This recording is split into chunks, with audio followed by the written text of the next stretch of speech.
हरे हरे हरे कृष्ण कृष्ण कृष्ण हरे हरे बोला.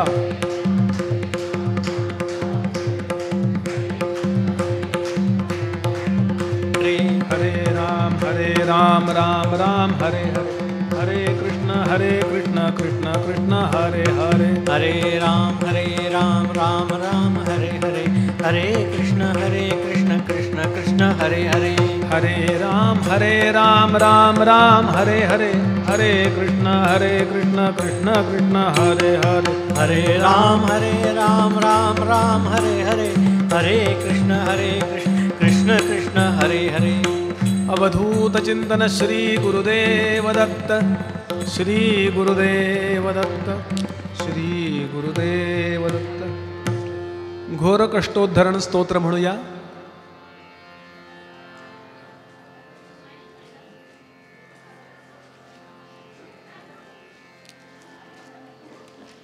श्री गुरुदेव दत्त.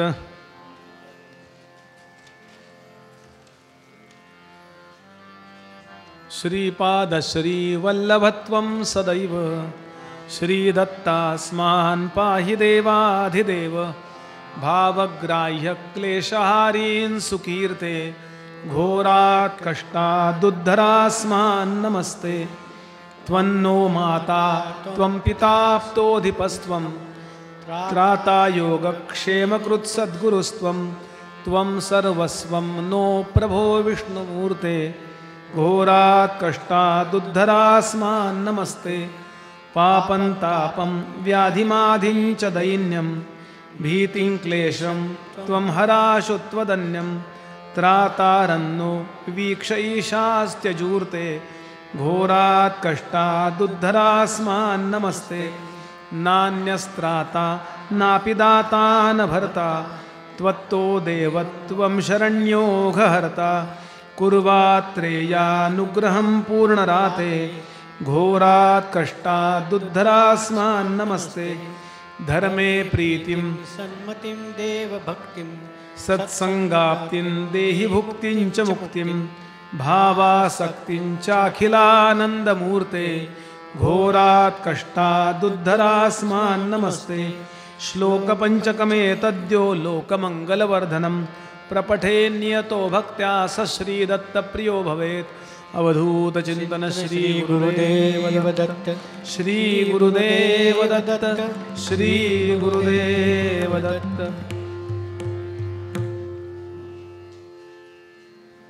भगवती श्री भीमा आणि अमरजा यांच्या पवित्र संगमावरती सिद्ध आणि नामधारक यांचा संवाद सुरू आहे.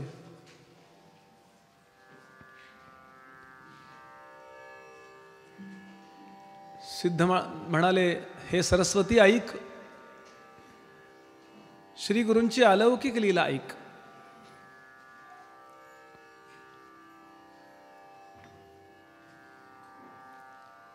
आपल्या आईवडिलांना असा सर्वोत्तम उपदेश केला की प्रपंचात सुद्धा किती आसक्त व्हावं आणि किती अनासक्त असावं. कर्तव्य म्हणून प्रपंच करीत असताना तो अतिशय उत्तम करावा. त्यामध्ये जराही अगदी साध्या भाषेत मापात पाप करू नये. पण प्रमाणापेक्षा त्यामध्ये जर आपण अडकलो तर तो आपल्याला दुःखदायीच आहे हे जाणावं.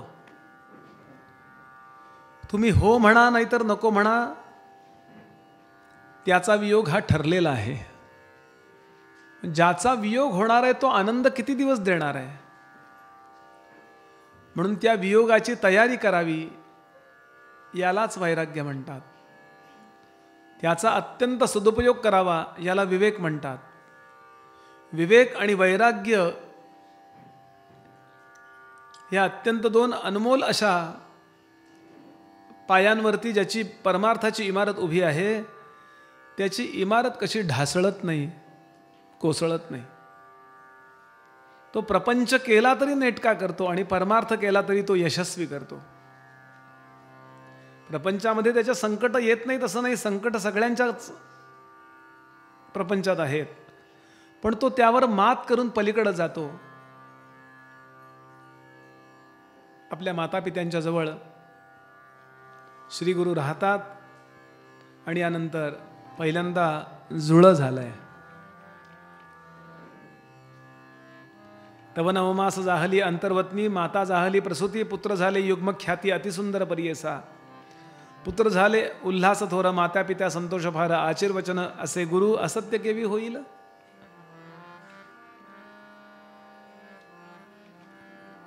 वा. आणि सांगितलं आता मला आज्ञा द्या, आता अमुते निरोपावे, जाऊ आम्ही स्वभावे, संतोष रूपी तुम्ही व्हावे, म्हणून निरोप घेती तयवेळी. कसा प्रसंग घडला असेल विचार करा. कितीही ते अवतारी आहेत, कितीही महान आहेत, अगदी कुलदैवत आहेत, सगळं आहेत, तरी सगुणाच्या वियोगाचं दुःख असतंच. काय करावं आई वडिलांनी. फार अप्रतिम ओव्या आहेत यानंतरच्या.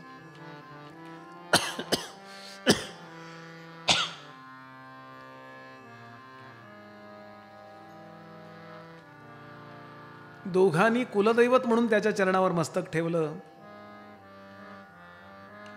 आणि त्याची क्षमा मागितली.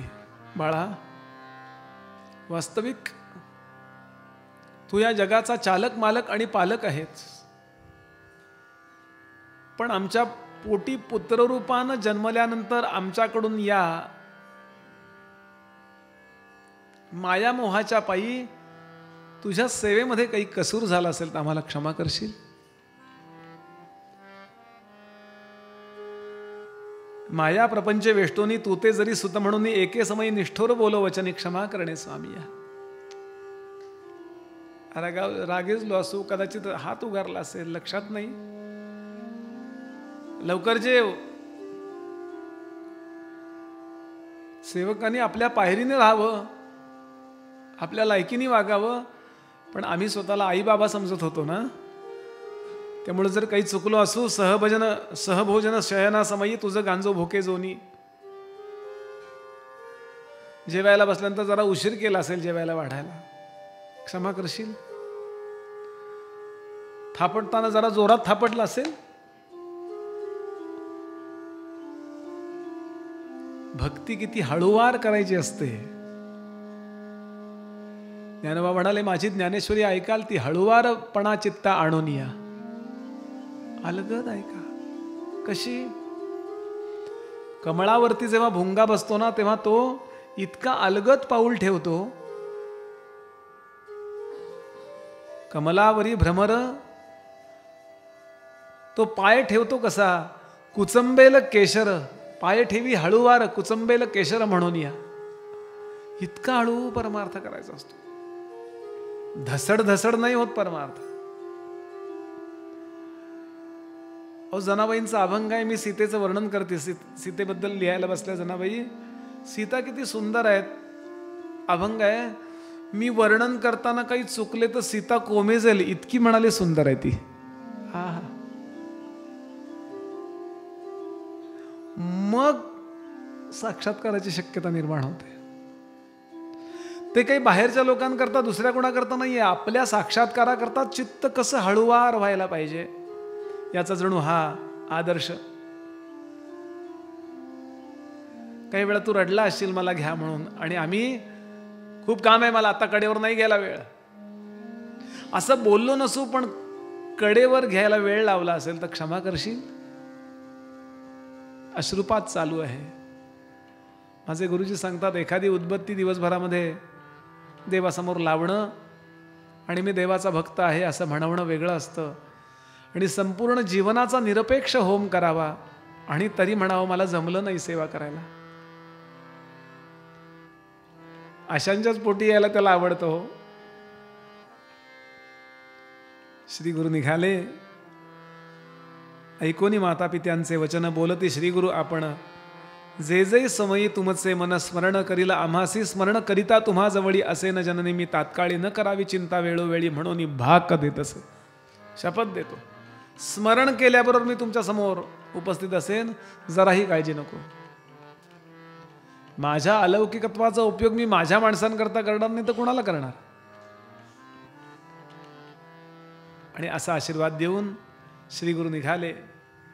आणि आशीर्वाद दिला की अजून एक कन्या आणि 3 पुत्र तुम्हाला होतील. तुमच्या घरी पिढ्यानपिढ्या दैन्य नसेल, आतलंही नसेल आणि बाहेरचंही नसेल. कारण बऱ्याचदा बाहेरचं दैन्य नसतं पण आत दैन्य असतं, किंवा उलटं असेल तर जमत नाही. मन खूप श्रीमंत आहे पण बाहेरची नाही आहे व्यवस्था, मी काय देणार हो, मला वाटतंय अमुक द्यावं, म्हणून कुठलंच दैन्य नसेल. आणि निघाले. पुन्हा पुन्हा पुन्हा पुन्हा डोळ्यात पाणी आणून आईवडील निरोप देत आहेत. आईवडील सुद्धा एवढे परिपक्व आहेत की त्यांनी कधीच आमच्याकरता प्रकट हो असं एकदाही स्मरण केलेलं नाही आहे. का मी त्याला त्रास देऊ? थोडक्यात आत्ताच्या भाषेत त्याचं करिअर जर वेगळं असेल तर मुलांना किती ताप द्यावा. 30 वर्षानंतर भेट झाली आहे आणि मग श्री गुरु इथे राहिलेत अशी घटना आहे. कारंजाला आले, तो प्रसंग आपण त्यावेळेला बघूया. निघाले आणि कुठे निघालाय हा मुलगा? 8-9 वर्षाचा मुलगा, मजल दरमजल करीत ब्रह्मचारी आहे. आत्ता काशीला जातात. फार श्रेष्ठ अशा महापुरुषांचं काशी हे गेल्या लाखो वर्षामध्ये आकर्षण स्थान राहिलं, हे लक्षातच ठेवायचं. काहीतरी तिथे पॉवर भरली. माझे गुरुजी सांगतात संपूर्ण जगामध्ये या पृथ्वीवरती पहिलं वसवलेलं नगर म्हणजे वाराणसी, काशी आहे. बरं, पहिलं नगर आहे. तिथे डिवाइन पॉवर विलक्षण भरलेली आहे. किती लोकांनी या आक्रमण करा, काय वाटेल ते करा, तुमचं नशीब म्हणून तुम्ही वाचलात. पण पुन्हा ते स्थान उभं राहिलं की नाही बोला. पण हा प्रसंग 700 वर्षापूर्वीचा आहे. तेव्हा तर सगळं व्यवस्थित. नंतर 400 वर्षा 500 वर्षापूर्वी साधारण हे आक्रमण झालीत. थोडीफार आक्रमण झालीत पण पूर्ण विध्वंस करायचा जो काही नाव नको घ्यायला त्या आतंकी लोकांचं. श्री गुरु कसे गेले असतील, कसे राहिले असतील आणि तिथे जाऊन राहतात. वरदमूर्ती श्री गुरु राणा निघाला जावया बद्रीवना, पातला आनंद कानना. आनंद कानन म्हणजे काशी. समर्थांनी आनंद वन, आनंद भुवनी, आनंद वनभुवनी नावाचं काव्य लिहिलंय. छत्रपती शिवाजी महाराजांना राज्याभिषेक झाल्यानंतरचं ते काव्य आहे. स्वप्नी जे जे देखिले रात्री ते ते तैसेची होत असे, हिंडता फिरता आलो आनंद वनभुवनी. उदंड जाहले प्राणी पाणी, स्नान संध्या करावया, मांडिली मोडिली क्षेत्रे आनंद वनभुवनी. पुन्हा एकदा हे स्तोत्र म्हणण्याची वेळ आलेली आहे. आनंद वनभुवनी. आता आम्ही चाललोय आमच्या भाग्याने काशीला. शिवपुराण कथा आमच्या मुंबईच्या काही लोकांनी आयोजित केली आहे. 100 लोक येणार आहेत. 3 मार्च ते 13 मार्च याच्यामध्ये. आणि ठरली आमच्या 2 वर्षापूर्वी. आम्हाला हे काही प्लॅनिंग माहिती नव्हतं. काहीतरी त्याची कृपा आणि म्हणून बघूया कसं काय होतंय. तिथे पाऊल ठेवल्यावरच आम्हाला काय होणार आहे मला माहीत नाही आहे. आणि पूर्ण शिवपुराण कथा सकाळ संध्याकाळ 3-3 तास आम्ही अभ्यासणार आहोत. माझ्या भाग्याने मला वक्ता म्हणून जाण्याचं नशीब म्हणा, काय लाभलंय त्याची कृपा. असो, मला आता हे सांगायचं आहे की तिथे गेल्यानंतर श्री गुरु भगवंताचं दर्शन घेतात आणि त्यांनी अनुष्ठानाला सुरुवात केली. कुठेतरी अशी धर्मशाळा पाहिली, योग्य ठिकाण पाहिलं. कुणाशी काही बोलत नाहीत. पहाटे 2:30ला त्यांचा दिवस सुरू होतो श्री गुरूंचा. आता पहाटे 2:30ला ज्याचा दिवस सुरू होतो त्याला किती स्पेल मिळेल विचार करा ना. आणि 10ला सुरू होतो. तो सुद्धा अमकी अमकी पेस्ट लावल्याशिवाय त्याला असं होत नाही.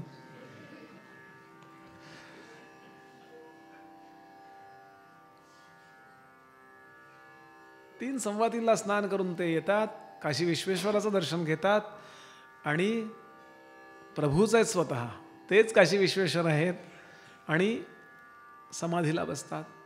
11-11:30च्या दरम्यान आत्ताच्या भाषेत बोलतो भिक्षेला निघतात. दारामध्ये जावं कोणाच्या, ओम भवती भिक्षांदेही म्हणावं. त्या काळात नियम होते लोकांचे, एका बटूला वाढल्याशिवाय जेवणार नाही, 2 बटूना, असे स्त्रियांचे नियम आहेत. जेवढं पाहिजे तेवढंच घ्यावं, त्यातलंही थोडंसं अतिथीला द्यावं, भगवंताला नैवेद्य समर्पण करावा आणि ती भिक्षा सेवन करावी. दुपारच्या वेळामध्ये कुठे प्रवचन कीर्तन चाललं असेल तर तिथे जाऊन बसावं. तो प्रवचनकार कीर्तनकार नाही आला अचानक तर आपण बोलावं. संध्याच्या काळच्या वेळेला विश्वेश्वराची आरती झाली की येऊन बसावं, पुन्हा ध्यानस्थ बसावं. वर्णनच केलं आहे, राहुनिया तयास्थानी अनुष्ठानी ती शिरोमणी विश्वेश्वराच्या दर्शनी पूजा करीती आत्मारामाची. आणि असं 1 दिवस नव्हे, 2 दिवस नव्हे, असं वर्ष 2 वर्ष पाहिली लोकांनी. कुणाशी काही हा मुलगा बोलत नाही. फार परिपक्वता आली ना की कारणाशिवाय एकही शब्द वायफळ न बोलण्याची सवय लागते. प्रत्येक शब्द बोलताना मनुष्य विचार करतो या शब्दाची गरज आहे का काही. समर्थांचा मनाचा श्लोक आहे की विचारूनी बोले विवंचूनी चाले तयाचे निसंतप्त तेही निमाले बरे शोधिल्या वीण बोलो नको हो जनी चालणे शुद्ध नेमस्तरा हो. जय जय वीर समर्थ. आपल्या शब्दाची किंमत जर वाढवायची असेल तर पहिली गोष्ट ते कमी खर्च करावेत. नाही मला ते असं म्हणायचं होतं पण तुम्ही असं समजू नका, मला ते तसं म्हणायचं नव्हतं. पण काय झालं आहे ना ते कहना क्या चाहते हो. हिंदुत्व वेगळं, हिंदुत्ववाद वेगळा म्हणजे काय. नाही गोरा माणूस आणि त्याचा गोरेपणा वेगळा, कापून काढा वेगळे तू, जमेल का. प्रॉब्लेम माणसांचा नाही आहे, प्रॉब्लेम त्यांच्या पीएनचा आहे. हे लिहून देणारं कोण आहे हे बघायला पाहिजे. कदाचित तो शहाणा पण असतो काही वेळा बरं का. एका मंत्र्याला एकाने 10 मिनिटाचं भाषण मागितलं, त्यांनी लिहून दिलं. 10 मिनिटाचंच दे, 10 मिनिटाचं 40 मिनिटं बोलतोय 40. तो बेलवाला वाजवून थकला. 40 मिनिटं तुम्हाला 10 मिनिटं दिली होती. हो म्हटलं आमच्या पीएची चूक आहे. मग पीएला विचारलं काय, तो म्हटलं महाराज एकच दिलं होतं साहेब, 4 कॉपी दिल्या होत्या मी. काय कुठं नाही येणार देशाला हे.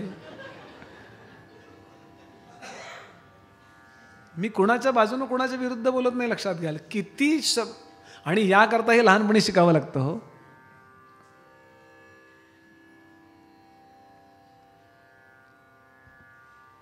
दातृत्वम सुभाषित आहे. प्रियवक्तृत्वम धीरत्वम उचितज्ञता अभ्यासेन न लभ्यन्ते अभ्यासेन न लभ्यन्ते चत्वार सहजा गुणाः. विवेचन नको. काही वेळा अभ्यास करून थोडंसं तरी फरक करावा, याकरता या कथा आहेत. आणि त्यांचं ते वागणं कृष्ण सरस्वती नावाच्या त्या काशीतल्या 90-95च्या वयोवृद्ध एका ज्ञानी संन्याशांनी पाहिलं, जो वसिष्ठांच्या परंपरेतला आहे.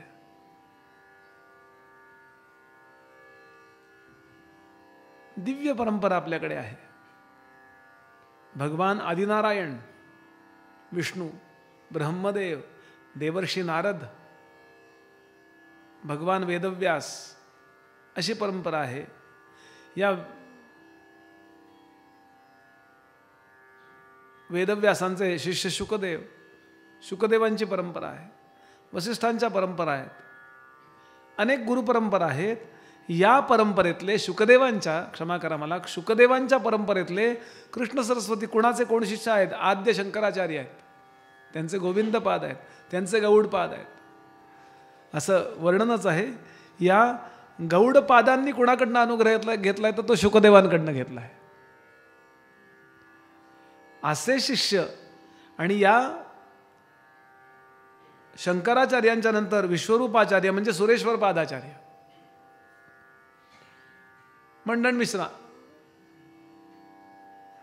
यांचे शिष्य ज्ञानबोधिगिरी आहे, त्यांचे शिष्य सिंहगिरी आहे, त्यांचे शिष्य ईश्वरतीर्थ, नरसिंहतीर्थ, विद्यातीर्थ, शिवतीर्थ, भारतीतीर्थ, त्यानंतर विद्यारण्य, ज्यांनी हरिहर आणि बुक्क यांना उपदेश केला ते. या विद्यारण्यांचे शिष्य विद्यातीर्थ, त्यांचे शिष्य मळियानंद, देवतीर्थ सरस्वती, सरस्वती यादवेंद्र, यादवेंद्र मुनींचा शिष्य आहे ते कृष्ण सरस्वती. त्याने या मुलाकडे पाहिलं आणि महान लोक असतात त्यांचं फार बारीक लक्ष असतं की हे कार्य चालवणारा कोणी पुढे आहे का. महान महान लोकांची खूप देवता सुद्धा आपल्या प्रत्येकाकडे पाहतात बरं. आणि ज्याची जी योग्यता आहे त्याला ती जबाबदारी देतात, कळत किंवा नकळत.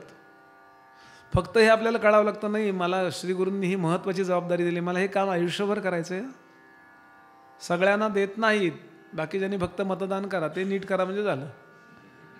त्या दिवशी आउटिंगला जाऊ नका.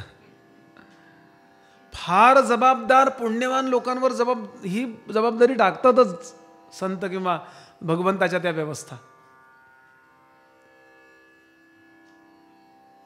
त्या कृष्ण सरस्वतीने विचार केला, ही इज कॅपेबल, हा हे काम करू शकतो असं वाटतंय, किंवा असं म्हणा की यांनीच त्यांना प्रेरणा दिली. आणि म्हणून काही संन्यासी लोकांना, वयोवृद्ध लोकांना काशीतला बरोबर घेतलं आणि हा मुलगा जिथे उतरलाय तिथे कृष्ण सरस्वती भेटायला गेले. यांचं वय 95 आत्ताच्या भाषेत, आणि असा 10-12 वर्षाचा तो मुलगा. अर्थात त्यांना पाहिल्यावर हे धावत आले, अंगणातच साष्टांग नमस्कार घातला, कशा करता आलाय.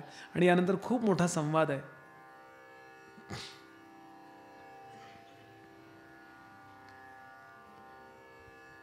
एक विनंती आहे तुला, आमच्या वयाने, आमच्या अनुभवानी, योग्यतेने आम्ही आज्ञाही करू शकतो, पण एकूण आम्ही गेले 1-2 वर्ष तुझा शेड्यूल पाहतोय आणि एक गोष्ट लक्षात आली, प्रत्यक्ष भगवंत तुझ्या रूपाने जन्माला आलाय. आम्ही हे जाणतो. करू का विनंती? अर्थातच आपल्या स्वभावाला साजेसं वाक्य, काय आज्ञा आहे बोला, काय आज्ञा आहे? त्यांनी सांगितलं एवढीच आज्ञा आहे, आणि आमची नव्हे, शास्त्राची, की तुम्हीच निर्माण केलेला धर्म तुम्ही पुन्हा वाढवा. तुम्हीच ज्याला प्रेरणा दिली, वेदविहित धर्म, या वेदांचे जे संस्कार आहेत त्या वेदांनी अनेक गोष्टी, प्रापंचिक आदर्श स्थापन केले, अमके आदर्श स्थापन केले. पण या कलियुगामध्ये आचार्य शंकरांनंतर संन्यासी कसा असावा, त्यांनी काय करावं आणि काय करू नये याचा आदर्श स्थापन करणारच कोणी नाही. आणि कालच आपण वाक्य पाहिलं, example is better than prescription. कोणीतरी समोर आयडॉल लागतो, कोणीतरी एक व्यक्ती लागते, मग समाज त्यांना फॉलो करत असतो. नुसत्या पोथ्या सगळ्यांकडेच आहेत, पण अशी पोथी जगणारा जर कुणी पाहिला तर आपल्याला एक वेगळा भाव निर्माण होतो. म्हणून वास्तविक काही गोष्टी कलियुगामध्ये वर्ज्य आहेत. अग्निहोत्रम, गवालंबम, संन्यासम, फलपैतृकम, देवराष्ट्र सुधोत्पत्तीम, कलौ पंचविवर्ज्य आहेत. 5 गोष्टी वर्ज्य आहेत, त्यात संन्यास वर्ज्य आहे. कारण जमणार नाही आहे, सरसकट सगळ्यांनी संन्यास घ्यायचा नाही आहे, कारण झेपलं पाहिजे ना. पूर्वीची 3 युग होती ना, ती संन्यासी लोकांचं जीवन संन्यासी राहील अशी होती. आता संन्यास घेतल्याबरोबर पहिली अट आहे, अग्नीला स्पर्श नाही करायचा त्यांनी. त्याला जेवायला कोण वाढणार? प्रवचन ऐकणं सोपं असतं, पण रोज संन्यासी म्हटलं तुमच्याकडे जेवायला येतो तर शिधा आणून देतो, गॅस सिलेंडर, तू स्वयंपाक करून जेव, त्याबद्दल दक्षिणा देतो आम्ही तुला. पण पॉसिबल नाही आहे, व्यवहाराने पण शक्य नाही आहे, ते लक्षात घ्या. बरीच कारणं आहेत, संन्यास का घेऊन यायचे अनेक कारणं आहेत. पण हा झाला सामान्य धर्म. एक असतो सामान्य धर्म आणि एक असतो विशेष धर्म. आणि विशेष धर्म हा असतो की सामान्य धर्म जो आहे त्याच्या पलीकडे काही आहे हे सांगणारं काहीतरी असं घटना घडावी लागते. जसं शुकदेवांना जनकानी तू लग्न का कर सांगितलंय, देवी भागवत, तू लग्न कर का? लग्न करायचं नसतं, आम्हाला माहिती आहे वैराग्य, पण तुझ्यासारख्याने प्रपंच कसा असतो हे सांगितलं ना, दाखवलं ना, की लोकांना आदर्श राहील. म्हणून एकनाथ महाराजांनी प्रपंच मांडलाय. जनार्दन स्वामी म्हणले तू प्रपंच कर आणि प्रापंचिकांनी परमार्थ कसा करायचा असो याचा आदर्श स्थापन कर.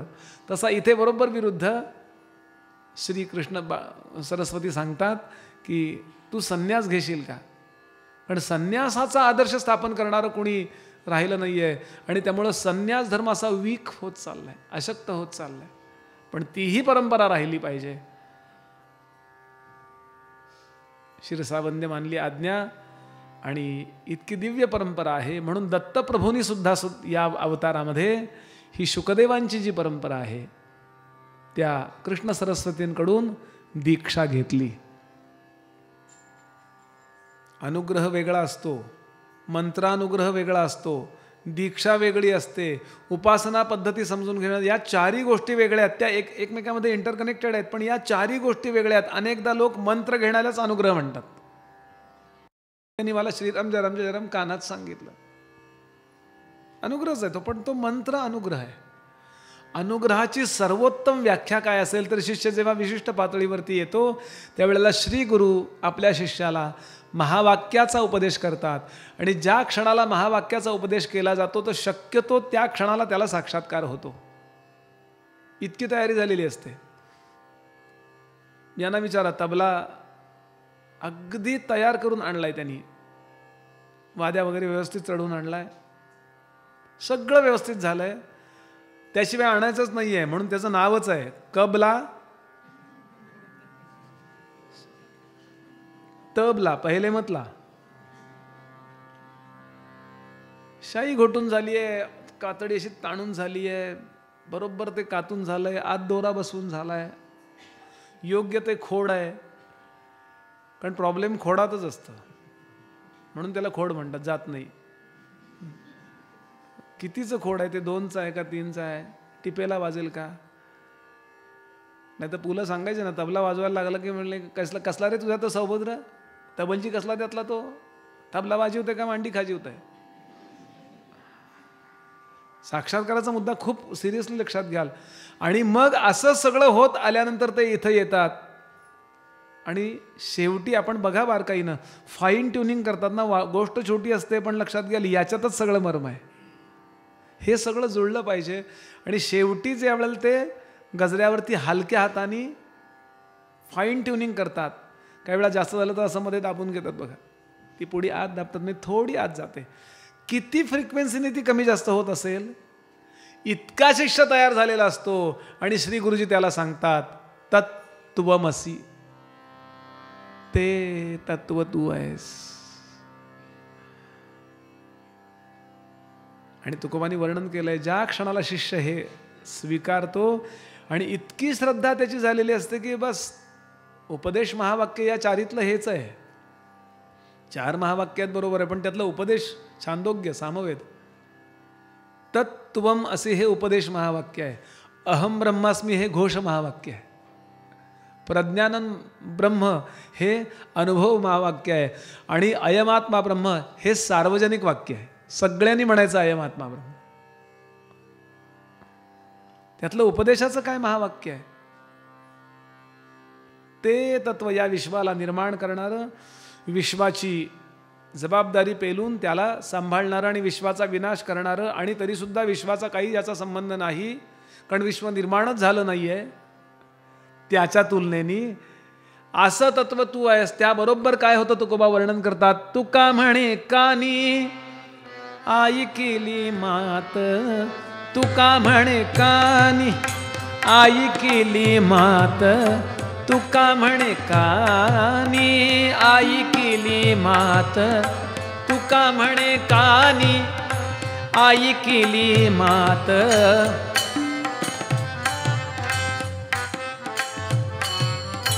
तुका म्हणे कानी, ऐकलं फक्त, तुका म्हणे कानी आई केली मात, तोची झाला घात जीवपणा, तोची झाला घात जीवपणा, तोची झाला घात जीवपणा. याला अनुग्रह म्हणतात. आणि समर्थांची ओवी आहे, जेची क्षणी अनुग्रह झाला तेची क्षणी मुक्त झाला, बंधन काही आत्मयाला बोलूच नाही. आणि या गुरूंच्या वाक्यावर आमचा विश्वास बसत नाही, कारण आमच्या गेल्या अनेक जन्मावरती आमचा विश्वास आहे. मी जीव, मज बंधन, मज आहे जन्ममरण असं पक्क धरलंय. म्हणून या वाक्याचं रोज चिंतन करायचंय. म्हणून ते बऱ्याचदा आम्हाला अजून सोपं सोहमची साधना सांगतात.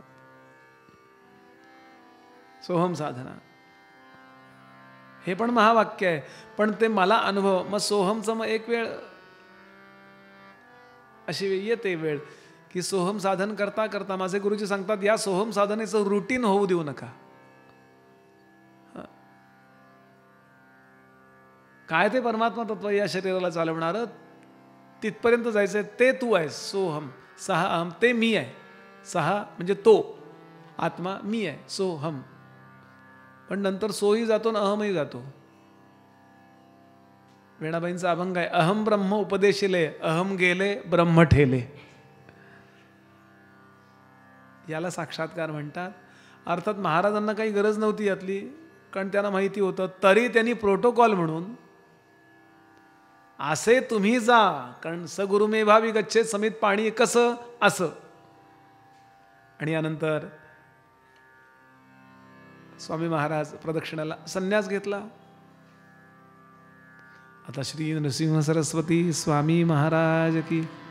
आपण जे पाहतो ना 50-60तले पाहतो जे चित्र आहे ते विचार करावा 12व्या वर्षी कसं दिसत असेल रे बाळ हे.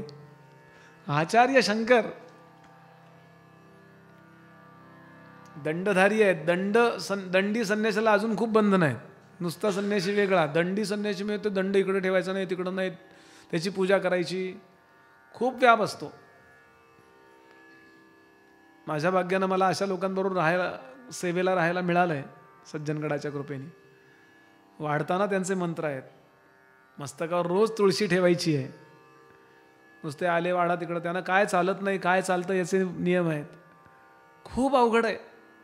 म्हणून संन्यासाचा मुद्दा आहे, घेऊ नये का घ्यावा. असो, यानंतर प्रभू निघाले आणि पूर्ण हिमालयाची यात्रा केली आहे. हजारो लोकांना अनुग्रहित केलं आहे. दत्तप्रभू याकरताच अवतरलेत. ज्यांचं काम होत आलंय ना त्यांचा बेडा पार ज्याला म्हणतात हिंदीमध्ये, वो लगाने के लिए वो वहाँ से आते हैं. तुकाराम महाराजांचा प्रसिद्ध अभंग आहे की झाडू संतांचे मार्ग आडर आणि भरले जग, आम्ही वैकुंठीचे वासी आलो याची कारण असे बोलिले जे ऋषी साच भावे वर्तावया. आणि असं कार्य करीत करीत करीत महाराज कलकत्त्याला आलेत, गंगासागराला.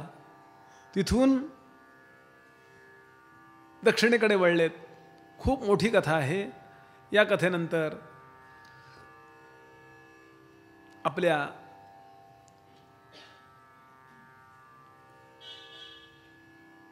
घरी यायला निघालेत. वाटेमध्ये पुष्कळ पुष्कळ शिष्यांना अनुग्रहित केलंय. माधव नावाचा एक सज्जन मुलगा मिळाला, त्याला संन्यास दिलाय. त्याचं नाव पुढे माधव सरस्वती आहे.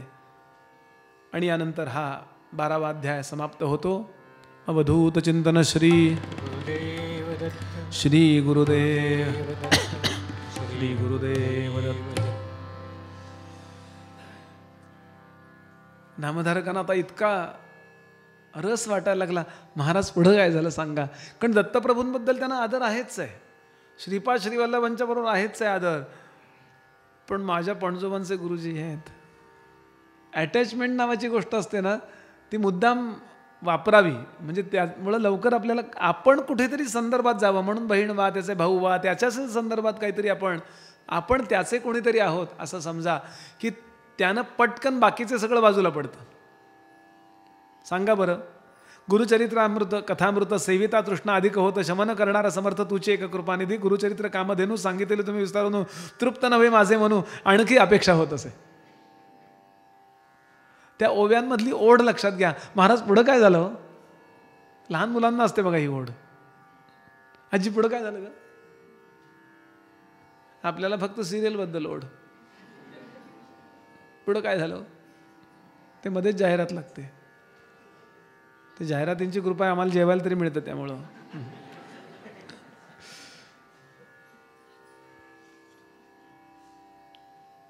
जे शिष्य झाले त्यांची नावं आली आहेत. मुख्य माधव सरस्वती मगाशीच सांगितलं. त्यानंतर बाळ सरस्वती, कृष्ण सरस्वती, उपेंद्र माधव सरस्वती, सदानंद सरस्वती, ज्ञानज्योती सरस्वती आणि 7वे म्हणाले सिद्ध मी. असे आम्ही शिष्य होतो. आणि खरं सांगतो तुला, कारंजा नगरी आले, आम्ही त्यांच्याबरोबर राहिलो. पण आम्हाला क्षणाक्षणाला वाटायचं, दिवसभर अज्ञानाचा पडदा असेल ना, त्यांना वाटायचं, आम्हाला वाटायचं हा माणूस आहे आमच्यापेक्षा महान आहे. पण मध्ये मध्ये एखाद वेळेस ते एखादं वाक्य असं बोलतात, एखादा चमत्कार असं करतात की तो माणूस नाही आहे. आणि या निष्कर्षापर्यंत काही वर्षांनंतर आम्ही आलो, परिपक्व झालो. फार छान माझे गुरुजी वाक्य सांगतात, तुळस म्हणजे वनस्पती नाही. वनस्पतींपेक्षा तुळस तशी दिसली तरी खूप वेगळी आहे. गाय म्हणजे पशु नाही आणि सद्गुरू म्हणजे मनुष्य नाही. मनुष्याचा आकार त्या तत्वानी धारण केलाय आपल्यावर कृपा करण्याकरता. म्हणून ज्ञानोबा म्हणाले, ब्रह्मवस्तूला फुटलेला तो कोंब आहे. ब्रह्मवस्तूच आहे ती प्रत्यक्ष. फक्त याचा आमच्यावर प्रभाव राहत नाही म्हणून पुन्हा पुन्हा प्रवचन ऐकायची किंवा करायची. असं वाटलं तरी वाटतं आमच्या गुरुजींना चहा खूप आवडतो, आले परत मनुष्य भावात. असे प्रवास करीत करीत करीत महाराज आपल्या घरी येतात. आपल्या घरच्यांनाही आणि गावातल्यांनाही उपदेश करतात. बहिणीला रत्नप्रभेला उपदेश केला आहे, रत्नावलीला.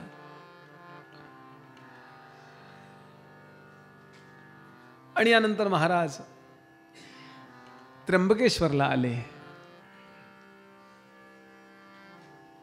गोदावरी काठी आले.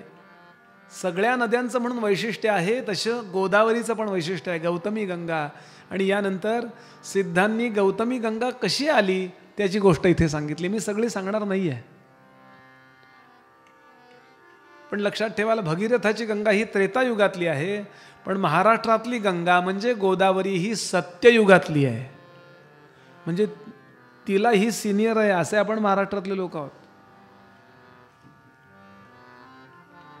निमित्त केलंय गणपती बाप्पाचं आणि गोहत्या करविली. जया नावाची आपली दासी गणपती बाप्पानी मुद्दाम गाईच्या रूपात बदलली आणि सगळीकडे दुष्काळ पाडला त्यावेळेला.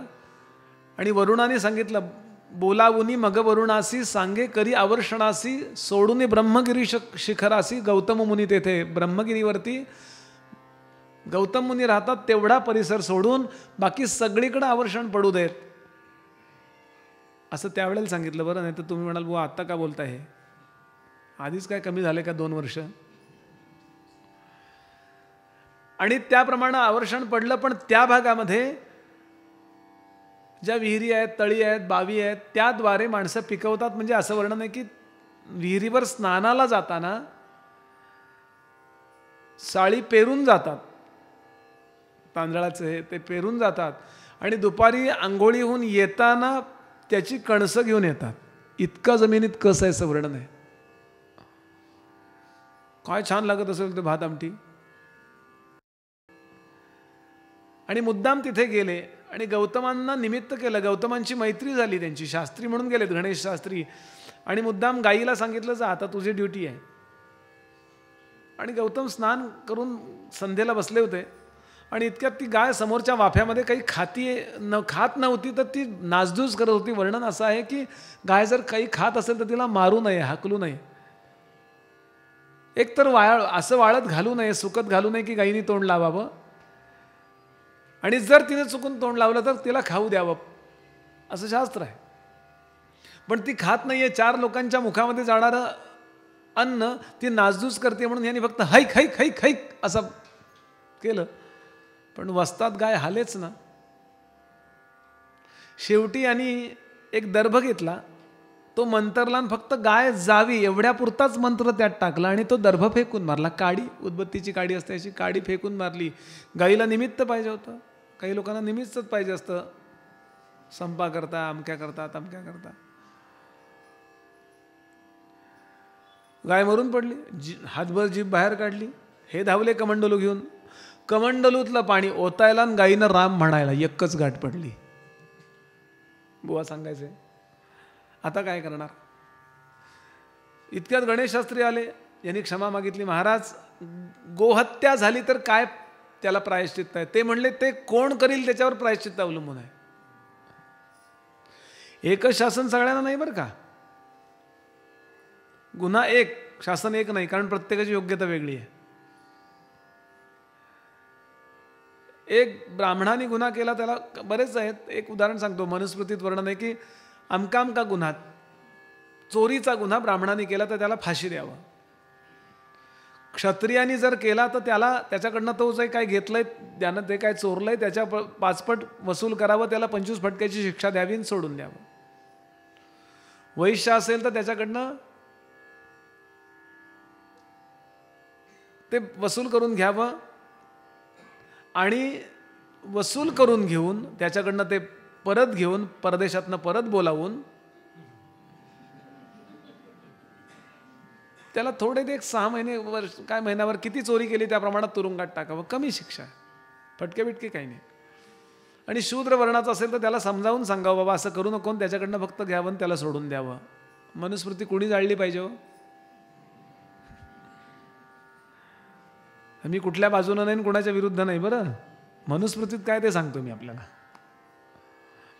बोलण्याचा भाव असा की कोणी केली ते म्हणले मीच केली, असा काही त्रागा केला गणपती बाप्पानी. अभिनय, आणि अभिनयामध्ये बऱ्याचदा असं दिसतं की ओव्हर ॲक्टिंग करतात माणसं.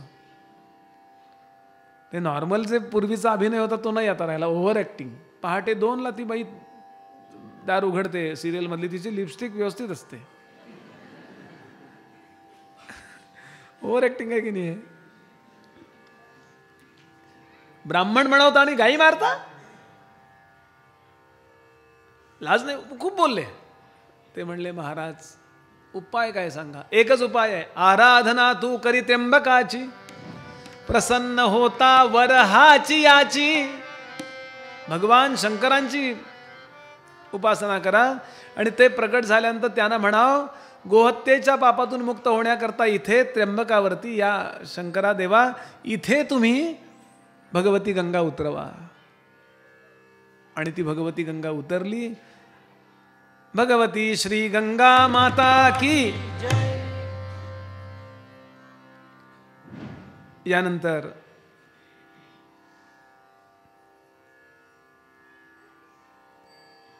श्री गुरु फिरत फिरत पुढे निघतात आणि वासरप ब्रह्मेश्वर हैदराबादच्या जवळ हे ठिकाण आहे. या ठिकाणी एक प्रसंग घडला. तिकडे जाण्यापूर्वी थोडं भजन करूया.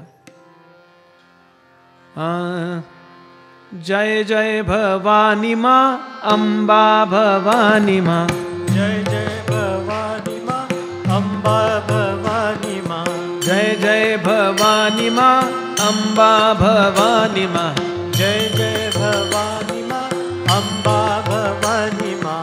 देवी भवानी माँ काली भवानी माँ, देवी भवानी माँ काली भवानी माँ, देवी भवानी माँ काली भवानी माँ, देवी भवानी माँ काली भवानी माँ. शांता भवानी माँ दुर्गा भवानी माँ, शांता भवानी माँ दुर्गा भवानी माँ. ओहो शांता भवानी माँ दुर्गा भवानी माँ, शांता भवानी माँ दुर्गा भवानी माँ.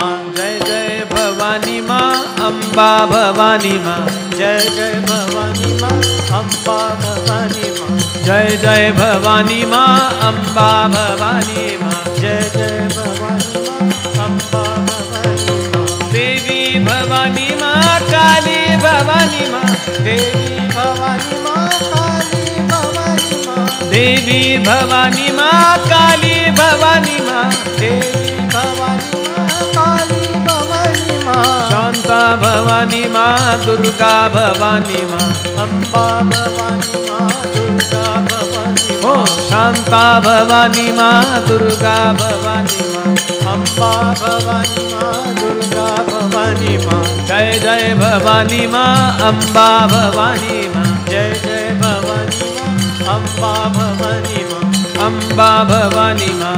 अंबा भवानी माँ. अवधूत चिंतन श्री गुरुदेव दत्त, श्री गुरुदेव दत्त, श्री गुरुदेव दत्त. सिद्ध सांगतात ऐक नामधारका अनेक चमत्कार करीत, अनेकांना मार्गदर्शन करीत, अनेक पद्धतीनं तत्वज्ञानाचा उपदेश करीत श्री गुरु वासरप ब्रह्मेश्वरी येऊन पोहोचले. इथे भगवती सरस्वतीचं असं ठिकाण आहे की जे अत्यंत जागृत आहे. आपण एकदा जर गेलो आणि तिथे आपली सेवा एकदा जर केली तर तिचा आयुष्यभर आशीर्वाद राहतो. बरं हैदराबाद ते निजामातच्या वाटेवर आहे. भगवती गोदावरी माता तिथून वाहती आहे. इथे श्री गुरूंचा मुक्काम आहे.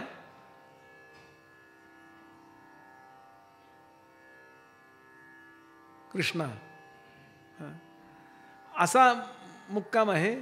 आणि जिथे उतरले धर्मशाळेत असं आहे की श्री गुरुची स्नानावरी अतिप्रीती, की सगळे संत जे आहेत ना, समर्थ असोत सगळ्यांना. आणि मी अनेकदा सांगतो की पूर्वीच्या काळी माणसं 3दा आंघोळ करायची आणि एकदा जेवायची. आता फक्त इकडचं बाकी विशेष काही नाही फरक पडला. काय स्तुती केली हो.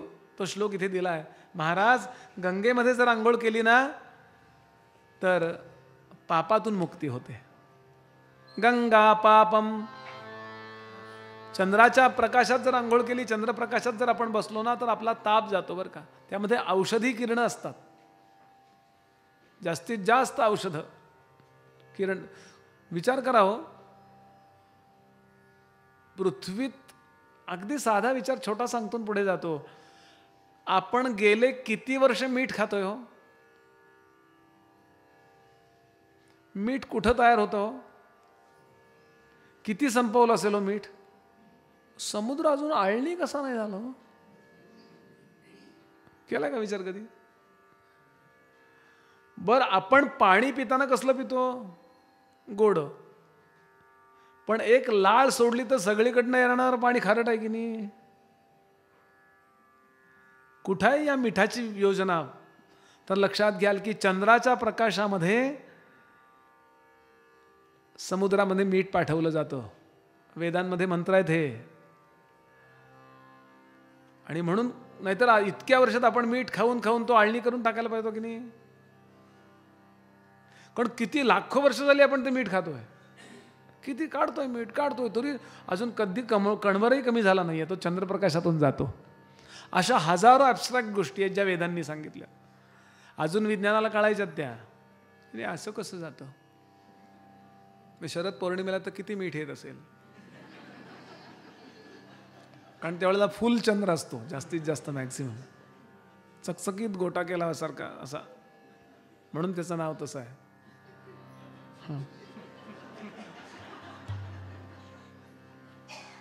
गंमत सोडून द्या, मी काढून टाका बरं काय.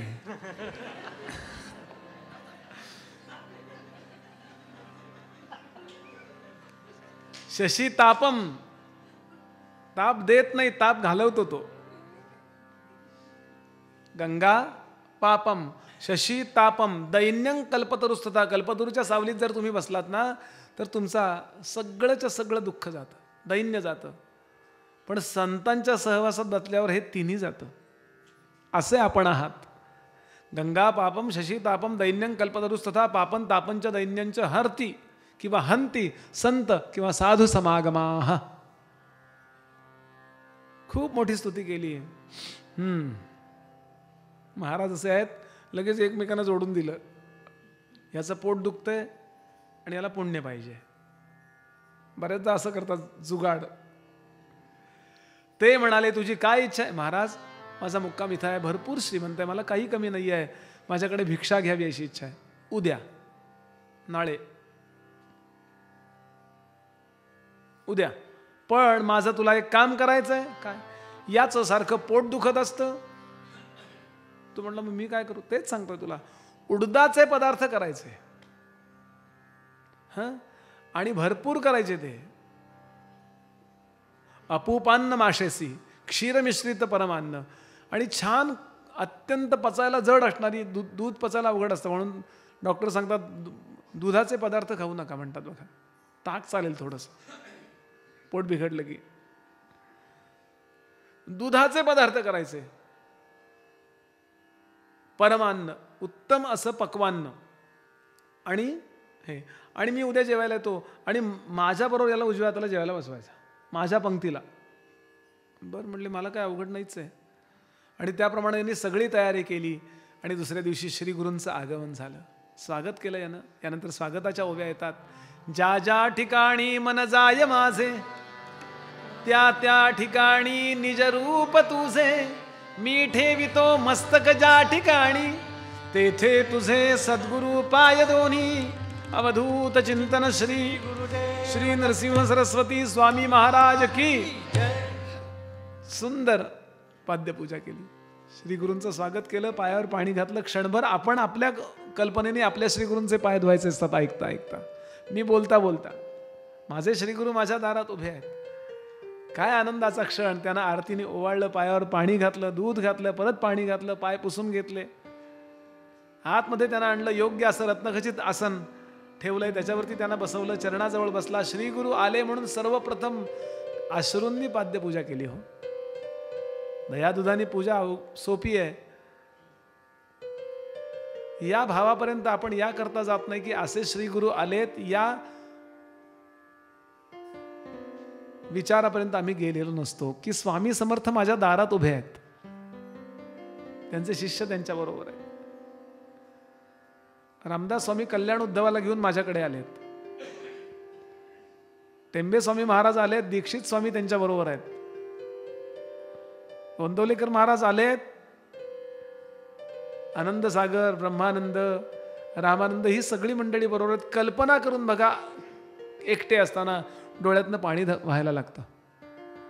म्हणून मानसपूजा महत्वाची आहे. याचा अनुभव घेतलेले अनेक लोक इथे बसलेले आहेत. मी बोलतो ते पटत असेल आपल्याला. अतिशय आनंद झाला आणि इतकी सुंदर पूजा केली. यानंतर पूजा करीती श्री गुरुसी षोडशोपचारे परियसी तेणेची रीती. विशेष म्हणजे श्री गुरूंची तर पूजा केलीच सिद्ध सांगतात, पण 7 शिष्यांची पूजा तशी केली. तेणे परी आम्हासी शिष्या सकळिका वंदिले.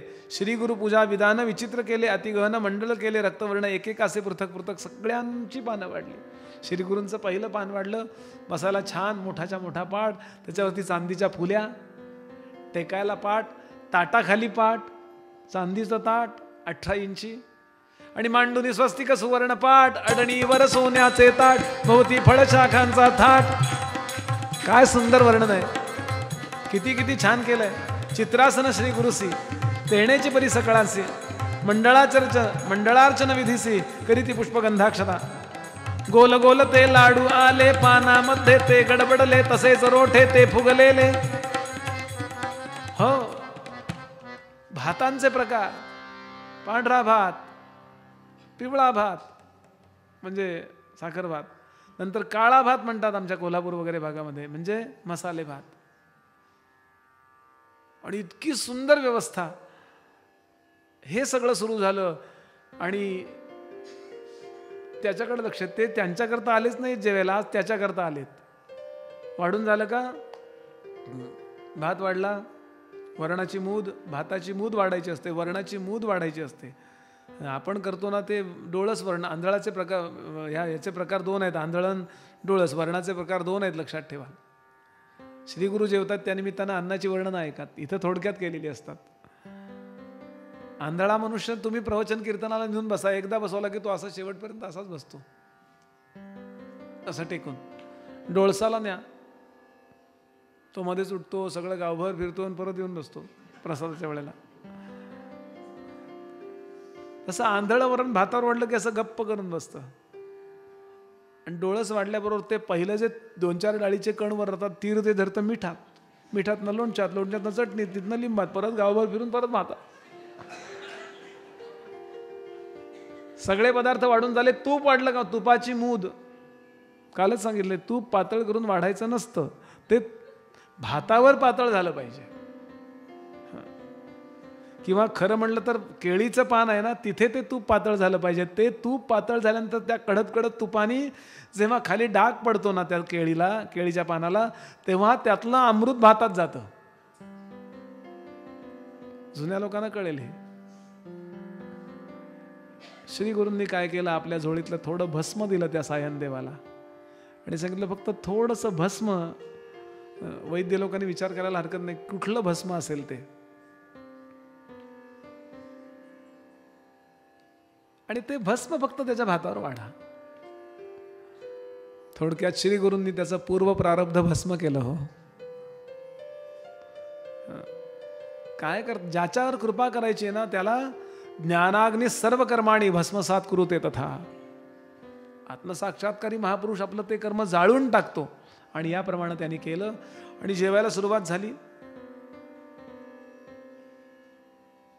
नाना परीचे पक्वान्ने अपुपादी माशान्न अष्टविध परमान्न शर्करासहित निवेदिले. शाक पाक नाना परी वाढता ती सविस्तरी भोजन करी ती प्रीती करी. श्री गुरुमूर्ती परी असा. श्री गुरु म्हणाले करा सुरुवात. पुंडलिका वरदे हरी विठ्ठल. अवधूत चिंतन श्री गुरु देवदत्त.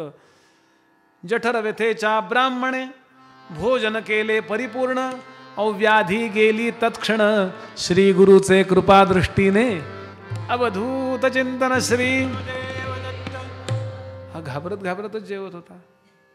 बाकीचे लोक तू जा मी येतो असं घास एकमेकांशी बोलतायत. असे मस्त घास. ते दक्षिणेतले लोक असे झेलतात बघा. पका पका पका असे जेवतात. चाकत माकत नाही. गडावर एकदा मी वाढत होतो आणि आमच्याकडे एवढ्या एवढ्या पराती असतात. आपण पाहिलं असतील गोंदवल्याचं एवढ्या पराती. एकदा खाली वाकला ना मनुष्य की सगळा भात संपल्याशिवाय ती परात हलकी झाल्याशिवाय उचलायला नको वाटते. ना मी भरपूर वाढतो घे म्हणजे अंदाजाने साधारण साईज बघून वाढतो. तिकडं पुढं गेलेला होतो मी. खुर्ची घ्या ना आतली ती नुसतीच आहे. इथली घ्या म्हणजे निवांत होईल ना. निखिलला तुम्ही आणा. अहो इथं उदर व्यथेची आणि तुमची गुडघ्याची व्यथा असं कशाला. बिंदाच बसा. तिथं पुढं गेलेलं होतं ते आजी म्हणल्या बुवा इकडे या. बरं वाढलेलं लक्षात ठेवत नाहीत बरं लोक. नाही वाढलेलं लक्षात ठेवतात. 100 वेळा तुम्ही एखाद्याला वाढा नाही एकदा म्हणा नाही आहे तो लक्षात काय ठेवतो. म्हणून परत आलो.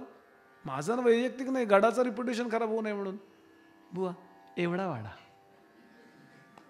म्हणलं आजी नसता घेतला एवढा तर काय बिघडलं असतं का.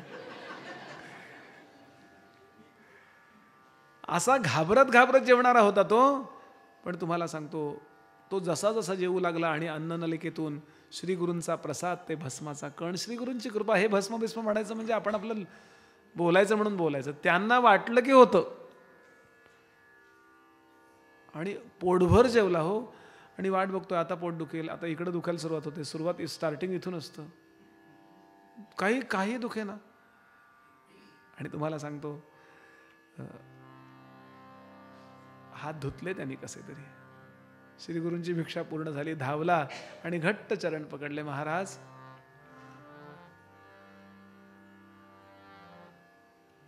किती मला पोट त्रास देत होतं. आता मी तुमचे चरण कधी पकडणार नाही सोडणार नाही. पण त्याबरोबर अजून एक गोष्ट सांगतो की मी इथून पुढे प्रपंचातलं काही मागणारही नाही. माझ्याकरता तुम्हाला त्रास झाला. मी पहिल्या दिवशीच्या प्रस्तावनेमध्ये म्हटलो होतो की संत अनेकदा चमत्कार करतात पण त्या चमत्काराचा हेतू चमत्कार आणि नमस्कार नसतो. चमत्कार झाल्यानंतर त्याच्या चित्तात योग्य श्रद्धा निर्माण झाली की त्याच्या परिणामानं त्याच्याकडनं योग्य साधन करून घेऊन अहम ब्रह्मास्मी या बोधावरती तो स्थिर व्हावा. याकरता त्याला प्रयत्नशील बनवण्याकरता सश्रद्ध बनवणं हे त्यांचं मुख्य ध्येय असतं. महाराज कार्यकारण भावानं हे कशामुळे घडलं काय मी विचारणार नाही. पण माझ्यावर तुमची अखंड कृपा राहू देत.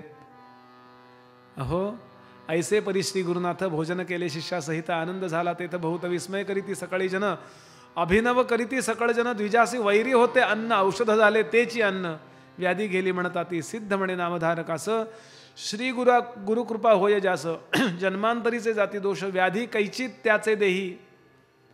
आणि विशेष म्हणजे हे आख्यान सांगतो आणि ऐकतो त्याची पोटाची व्यथा जाते असं फल आहे या अध्यायाचं. जे ऐकती भक्तीने व्याधी नसती तयाचे भुवना अखिल सौख्य पावती जाणा सत्यम सत्यम पुनः सत्यम. 3दा सांगतो म्हणाले फक्त मनापासून ऐका आणि मनापासून सांगा की असं श्रीगुरु काय वाटेल ते करू शकतात. कर्तुम अकर्तुम अन्यथा कर्तुम सर्वथा कर्तुम असं त्यांचं सामर्थ्य आहे. असा विभाग सांगून यानंतर पुढच्या अध्यायाला सुरुवात करतात. थोडं भजन करूया. एखादा किंवा कदाचित 2 अध्याय बघायचे आणि थांबायचं.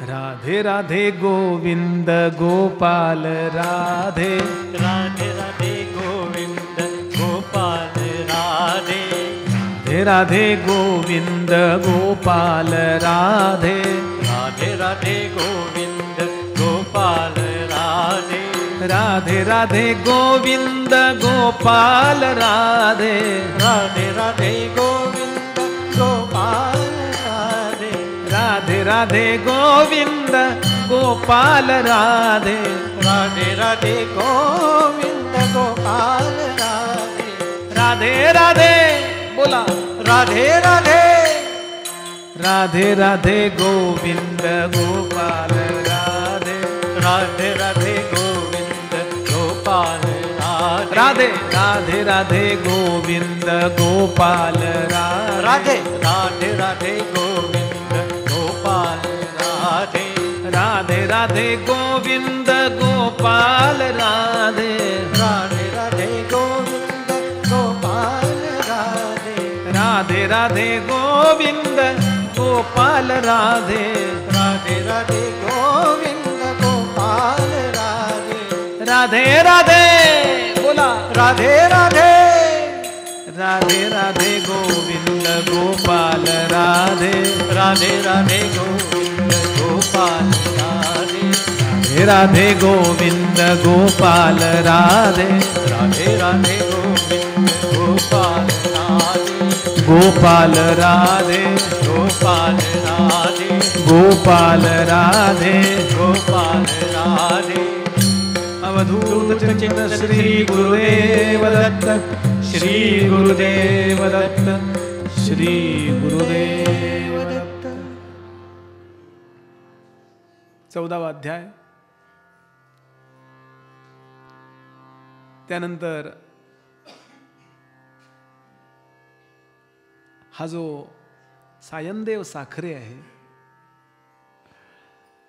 हा श्री गुरूंचा अनन्य भक्त झाला. काही वेळा सहवासच असा असतो आणि त्याचं पुण्य असं की त्याला श्रद्धा बसली, अजून अनुग्रह नाही झालेला पण आपले वाटायला लागले आणि त्यांनाही तो आपला वाटायला लागला. मी ओवी सांगितली होती परवा की भाग्यवान कोण असतो. ज्ञानोबा म्हणाले सज्जने आपुला म्हणितला. सज्जनांनी ज्याला आपला म्हटलंय त्याच्यासारखा भाग्यवान कोणी नाही.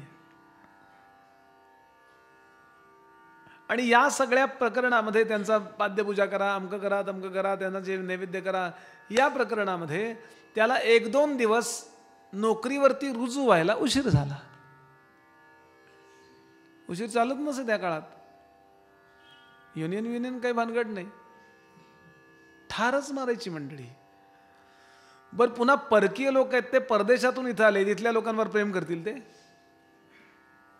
चाणक्याने लिहिलंय परदेशी लोकांवर अजिबात विश्वास ठेवू नका, कारण त्यांच्यात तुमच्यावर आणि तुमच्या संस्कृतीवर प्रेमच नसतं. तुम्ही त्यांच्याकरता काय करायचं ते करा, पण त्यांना मुख्य बनवू नका. चंद्रगुप्त मौर्याचा विवाह जर्मन स्त्रीशी झालाय. त्यावेळेला जर्मनीतली मुलगी होती, ती प्रेमात पडली चंद्रगुप्ताच्या. याचे आधी विवाह झालेले आहेत, कारण 8 विवाहाला परवानगीच आहे त्यावेळेला. पण चाणक्यांनी लिहून घेतलंय की तुम्हाला जो मुलगा होईल तो राज्याचा अधिकारी नसेल हे आधी लिहून द्या, कारण तुम्ही परदेशातनं आलेले आहात. चाणक्य वाचा म्हणजे लक्षात येईल किती महत्वाचं आहे. अरे आत्ताच्या करता बोलत नाही मी. त्याचं प्रेम नाही ना हो दत्तप्रभूंवर, तो येणार आहे का वाडीला दर्शनाला? गेल्या वर्षी माननीय पंतप्रधान गरुडेश्वरला दर्शनाला आले होते त्यांच्या वाढदिवसाला. तो नाही टेंबे स्वामींचं दर्शन. बरं आम्हाला तुम्ही छान, तुम्ही राहा, मस्त राहा, स्विस बँकेत पैसे अजून 2 रुपये देतो, ठेवा तुम्ही, नो प्रॉब्लेम. प्रचार विचार करत राहा, सभा घ्या, सगळं करा, पण तुम्ही मुख्य होऊ नका, म्हणजे अपेक्षाच करू नका. आणि याकरता आपण सावध झालं पाहिजे. मी कुठल्याही पक्षाचा प्रचारक नाही बरं, कारण सगळ्या पक्षाचे लोक आमच्याकडे येतात. काँग्रेसचे लोक आमची कथा आयोजित करतात, राष्ट्रवादीचे तर माझे मित्र आहेत अगदी जवळचे, खूप नाव फक्त सांगत नाही मी इथून त्यांचं. आमच्या गडावरचे ट्रस्टी आहेत, वैयक्तिक मला त्यांचा फोन आला होता, बुवा काही कमी असेल तर फक्त सांगा मला. मी तांदूळ अमकं तमकं 2 वर्षात सगळं बंद होतं ना, फक्त त्यांनीच फोन केले बरं का. हां क्षमा करा मला. आदरणीय पंतप्रधान आम्हाला हृदयात स्थान आहे. माझ्या पिढ्यानपिढ्या आम्ही त्या पक्षाचं काम करत आलो आहे. पण तरीसुद्धा इथे बसल्यानंतर आम्ही कुठल्याही पक्षाचे नसतो, सगळे आमचे असतात. अहो, हे विश्वाची माझे घरं म्हटल्यानंतर इटलीतले लोक सुद्धा आमचेच आहेत की. इटली काय विश्वाच्या बाहेर आहे का काय? हे पक्क लक्षात घ्याल. म्हणून एखादा मुद्दा आला तर तो त्या स्तरावरचा हे लक्षात घ्यावं, नाहीतर गैरसमजाला एक सेकंद पुरतो असो. असा तो त्या काळातला विचार. आणि हे महाराज सकाळी दर्शनाला आलेत, सायनदेव आपल्या श्रीगुरूंच्या, म्हणजे आता अनुग्रहाचा विधी आहे, नंतर दर्शनाला आले आहेत. नमस्कार चाललाय, श्रीगुरूंची स्तुती चालली आहे. काल आपण आलात आमच्याकडे, आमचं भाग्य आहे की तुम्ही प्रसाद झाला आमच्याकडे. असं अगदी डोळ्यात पाणी येऊन तो, त्याची पत्नी किंवा बाकीचे सगळे लोक इतक्यात बाहेरनं त्या दामाजी पंताला धरायला आलेले लोक, असं वर्णन ऐकलं ना, तसे लोक आले.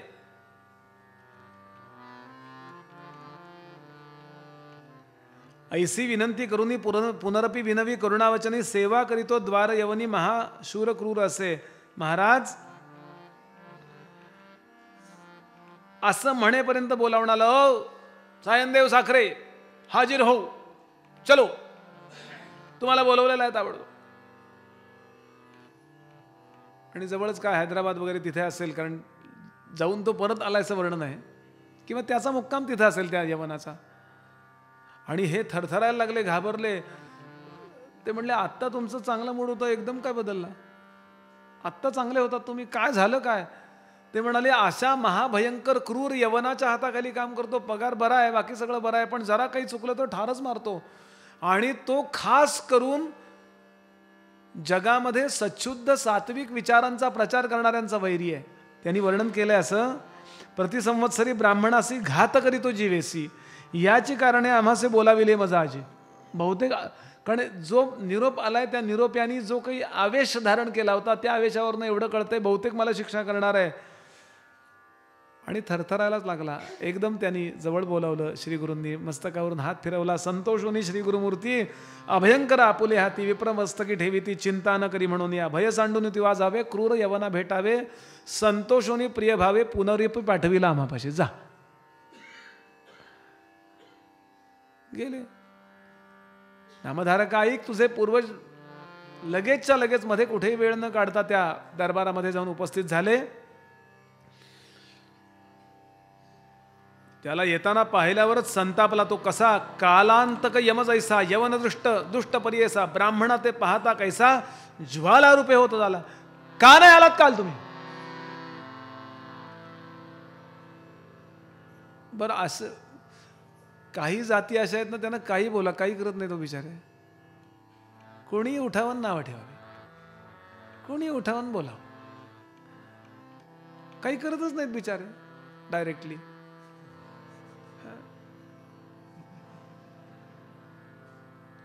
तुम्हाला आरक्षण मिळणार नाही, बरं आम्ही परदेशात जाऊ, तिथले सीओ हो, HOD हो.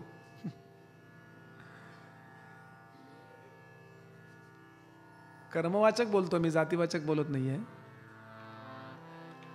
आणि बघा, आपण आत्तापर्यंतचा इतिहास काढून बघा, जे जे लोक वाईट होते त्यांनी नेहमी 4 गोष्टींवर हल्ला केलाय. वेद रक्षण करणारे ब्राह्मण, गाय आणि स्त्री. तुम्ही रावणापासून कुठलेही काढा, रावण स्वतः वेदांचं भाष्य लिहिणार आहे, तरी सुद्धा तो भारतातले वैदिक जिवंत ठेवत नाहीये.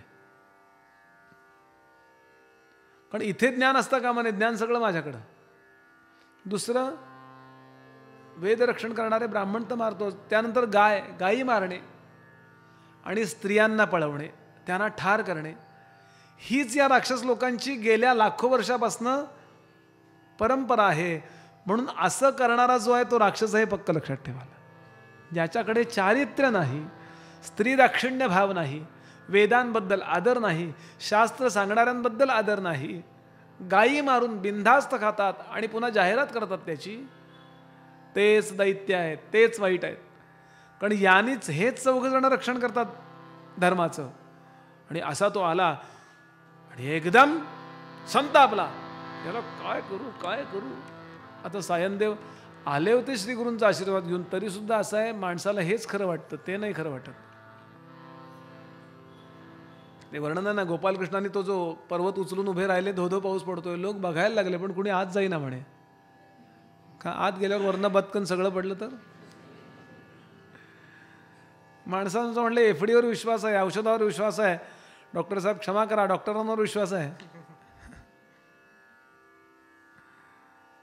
मेडिसिनवर विश्वास आहे, स्वतःच्या शक्तीवर विश्वास आहे, बुद्धीवर विश्वास आहे, गाडीवर विश्वास आहे, ड्रायव्हर, देव सोडून सगळ्यावर विश्वास आहे. लक्षात घ्याल, हे सगळे आपल्याला फलद्रूप होत नाहीत असं नाहीये, पण देवाच्याच इच्छेनं त्या डॉक्टरांना हे औषध सुचवावं असं वाटतं. म्हणून वरती RX मला एका डॉक्टरांनी, मला माहीत नाही बरं, एकाने मला अर्थ सांगितला होता की याचा अर्थ या औषधांनी तुम्हाला बरं वाटावं अशी देवाला प्रार्थना, तुम्हाला करेक्ट औषध मिळावीत, ती बनावट मिळू नयेत, तुमच्या शरीराने त्याला चांगला रिस्पॉन्स द्यावा, इत्यादी इत्यादी इत्यादी असं वाटतंय. पण तरी तो स्थिर उभा राहिला. पण इथे काय महाराजांनी वर्णन केलंय, सिद्ध सांगतात नामधारका, समजा एखादी वाळवी संतापली, भयंकर संतापली, आणि तिनं ठरवलं आग लागलेल्या ओंडक्याला मी पोखरून काढीन, आणि ती जर त्या ओंडक्यात शिरली तर काय होईल. कोप आलिया ओळंबियासी, केवी स्पर्शे अग्निसी, श्री गुरु कृपा होय जासी, त्याय काय करील क्रूर दृष्ट. गरुडाच्या पिल्लावरती एक साप, एक किरटू संतापलं, तुला बघतोच म्हणला. कोणावर? गरुडाच्या पोरावर. गरुडानं वर्ण बघितलं, तुम्हाला नाही, माझं बाळ आहे ते, हल. गरुडाची या पिलियासी सर्प तो कवणे परिग्रासी, तैसे तया ब्राह्मणासे असे कृपा श्री गुरुची. काय उदाहरण आहेत हो हे. यापेक्षा साहित्य वेगळं काय असतं. आणि याप्रमाणे असं तो बोलेपर्यंत अचानक त्याच्या परवा पोटात दुखत होतं, आता याच्या दुखायला लागलं. ते दुखणं बंद झालं, याचं दुखायला चालू केलं. एकदम त्याला झोप आली, पोट कसं तरी झालं, आलोच बरं का, अरे असं काय होतंय मला, असं म्हणून तो आत निघून गेला. आणि काय वाटलं कोणास ठाऊक त्याला, तो म्हटलं थोडं विश्रांती घेऊया. तो ब्राह्मण तिथे उभा, काय शिक्षा करायची लवकर तरी करा ना. काही वेळा असं होतं की नाही. तो आतमध्ये गेला आणि अचानक त्याला काय झोप आली, काय ग्लानी आली, झोपला. आणि झोपेत त्याला पडलं स्वप्न. काय स्वप्न पडलं वर्णन करतात. पोटात दुखतंय, हृदय ज्वाळा होय त्यासी, जागृत होऊनी परियेसी, प्राणांतक व्यथेसी, कष्ट तसे तये वेळी, स्मरण असे नसे काही. आणि त्याला स्वप्नात असं दिसलं की एक सच्छुद्ध सात्विक ब्राह्मण संतापलाय, लाल भुंद डोळे झाले त्याचे, आणि एक तलवार घेऊन तो मारतोय आणि याला ठिकठिकाणी जखमा करतोय. आणि हा स्वप्नात लोळतोय, मला मारू नको. आणि त्या एकदम म्हणजे परशुराम असावेत असे, त्या ब्राह्मणासमोर याचं काही चालत नाहीये असं त्याला स्वप्नात दिसलं. स्मरण जाहले तयावेळी, जागा झाला. आणि तसाच धावत धावत गेला. ब्राह्मण उभा होता, साष्टांग नमस्कार घातला, लोळत असे चरणकमळी, म्हणे स्वामी तूची माझा. अरे याला कोणी बोलावलं इथं, याचा सन्मान करा, सत्कार करा, वस्त्र द्या, भूषण द्या, दक्षिणा द्या, याला जायला सांगा, नाही तर माझं काही खरं नाही. त्याच्यातला बदल बघून सायनदेवच जरा चकित झाले. तर म्हणले भूत के मुंह में राम नाम का से आ गया. सन्मान सत्कार घेतला, काही बोलले नाहीत. पण लक्षात आलं ही सगळी किमया कुणाची आहे, माझ्या श्रीगुरूंची आहे.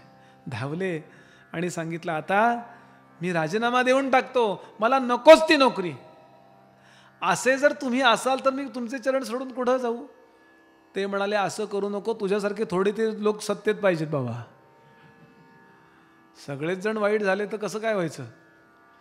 म्हणून सज्जनांनी फार सोवळं राहू नये. लक्षात घ्याल, समर्थ म्हणाले की दुर्जनासी मिळवणी जाती धन्य ते साधू.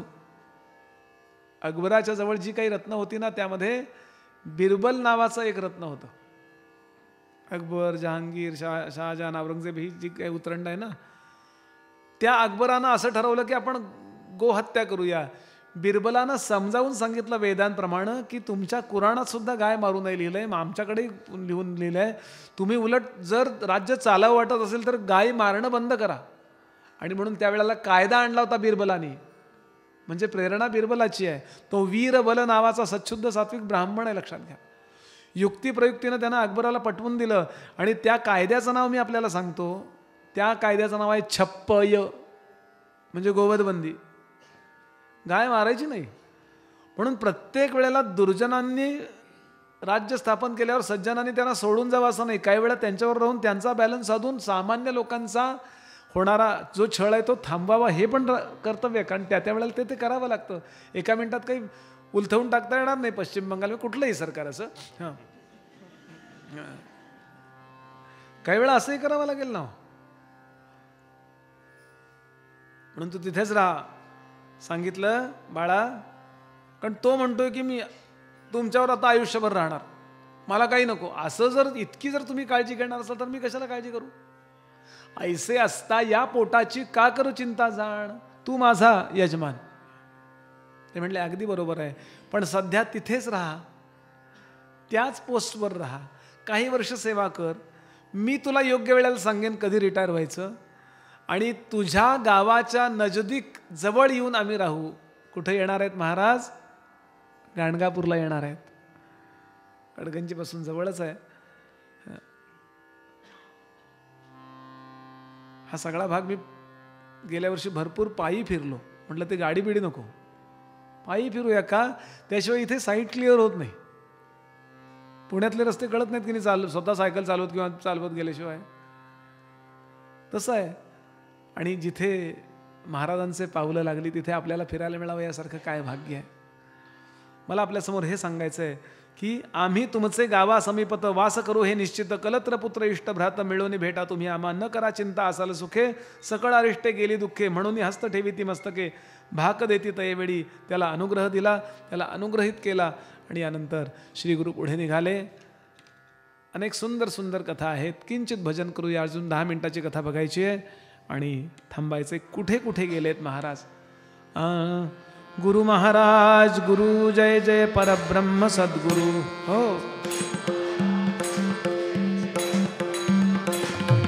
गुरु महाराज गुरु जय जय परब्रह्म सद्गुरु.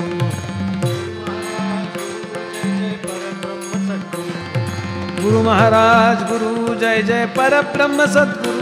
हो, गुरु महाराज गुरु जय जय परब्रह्म सद्गुरु. गुरु महाराज गुरु जय जय परब्रह्म सद्गुरु. गुरु महाराज गुरु जय जय परब्रह्म सद्गुरु. गुरु महाराज गुरु जय जय परब्रह्म सद्गुरु. हो, गुरु महाराज गुरु जय जय परब्रह्म सद्गुरु. गुरु महाराज गुरु जय जय परब्रह्म सद्गुरु. गुरु महाराज गुरु जय जय परब्रह्म सद्गुरु. अवधूत चिंतन श्री गुरुदेव दत्त. श्री गुरुदेव दत्त. श्री गुरुदेव दत्त.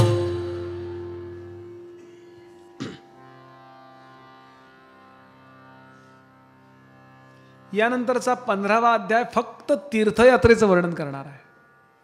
श्रोते हो, बऱ्याचदा आपण अनेक संकटांनी व्यग्र असतो, व्यस्त असतो, कितीतरी प्रॉब्लेम्स आपल्या जीवनात असतात. त्याचं तात्कालिक उत्तर तीर्थयात्रेला जाणं हे आहे. काल आपण गोकर्ण महाबळेश्वराची कथा पाहिली की तिथं जाऊन आल्याबरोबर आपलं नशीब ॲडजस्ट करून देतात देव. म्हणजे तो अगदी अनिवार्य जर प्रारब्ध भोगाचा असेल तर तो पोस्टपोन करतात आणि त्यावेळेला जे कल्याणाचं असेल ते करतात. म्हणून आपल्याकडे तीर्थयात्रेला जाण्याची परंपरा आहे. नर्मदा यात्रेची परंपरा आहे. खूप मोठी यादी दिली त्यांनी, कुठे कुठे जा, कसे कसे जा, नदी स्नान कधी करू नका. खूप सविस्तर आहे. मला आता तिथे थांबायचं नाही आहे. एकदम 16वा अध्याय मी आपल्या समोर सांगणार आहे. पण तीर्थयात्रेचं महात्म्य चित्तामध्ये एकदम पक्क करून घ्या. आणि ज्यांना शक्य आहे त्यांनी वर्षातनं एखादी तरी तीर्थयात्रा करत चला. जमलं तर तिथे गेल्यावर चालण्याचं काम करा, चालावं. आणि संतांबरोबर तीर्थयात्रा करावी. महाराज किती वेळा नैमिषारण्यात गेलेत. संतांबरोबर का तीर्थयात्रा करावी? म्हणजे ती पिकनिक होऊ देत नाहीत ते. एक गंमतशीर वामन पंडितांची वामनी आहे, त्यानिमित्तानं साहित्य ऐका. ते म्हणाले ज्याच्याजवळ पैसा नाही आहे ना त्याला घरात काही किंमत नसते. ऐका, गाठी जयाच्या, तीर्थयात्रेचं वर्णन आहे म्हणून हा श्लोक आहे बरं. गाठी जयाच्या कधी पावला न, पावली पैशाचा उल्लेख पूर्वी, खिशात पावली नाही हो म्हणजे पैसे नाही आहेत. गाठी जयाच्या कधी पावला न, भार्या तया हाणीत पावला न, तीर्थान गेला कधी पावला न, तीर्थान गेला कधी पावला न, त्याला हरी तो कधी पावला न. सद्गुरुनाथ, ही आपली साहित्यिक श्रीमंती आहे. चारही ठिकाणी शब्द तेच, तरी अर्थ वेगळा की नाही. संतोष विष्णूस एकादशीत, अमन पंडित खूप आहेत. नवनीत नावाचं पुस्तक मिळतं केशव भिकाजी डोळे प्रकाशन. पण खूप वेळा वाटतं की आपल्याकडे असं असावं. मी विकायला आणलेलं नाही, गिरगावला मिळतं. संतोष विष्णूस एकादशी केली ना की विष्णू खुश. संतोष रुद्रास एकादशीत, एकादशनी केली की रुद्र खुश. संतोष चंद्रास एकादशीत, दशीनं ओवाळतात चंद्राला. आणि संतोष अग्नीस एकादशीत आहे ना. आणि जसं आपल्या पोटामध्ये विविध पक्वान्न गेली की पोटाला बरं वाटतं, तशी कानातून ही पक्वान्न गेली की आपल्या बुद्धीला बरं वाटत असतं. म्हणून जात चला हे शाळेतनं काढून टाकलंय हल्ली. पूर्वी होत्या या कविता लहानपणी. आता विणा घेऊनी बोकड बसला पहा वाजवी माकड तबला, हा हू ही छान गाढव दादा मारी तान. हो म्हणजे गाढव बोकडांची ओळखी पलीकडे काही नाही, कविताच काढून टाकल्यात हल्ली त्या. म्हणून नवीन अभ्यासक्रमात खरं हे आले पाहिजे. त्या त्या प्रांतातल्या संतांची वचनं येऊ द्यात. 2-4 गोष्टी होतात, मुलांवर संस्कार होतात. असो, घरातली म्हातारी आजी आणि बुवा असं दोघांचं सारखंच आहे बरं का. मला मेलीला काय करायचंय आता, राहवत नाही म्हणून बोलतीये. असे श्री गुरु श्रीशैल्यमला आलेत.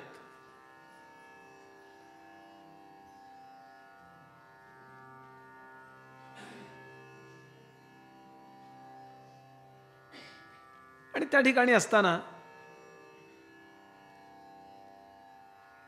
एक सच्छुद्ध सात्विक असा मुलगा, असा 30-35चा श्री गुरूंकडे नमस्कार करायला आला.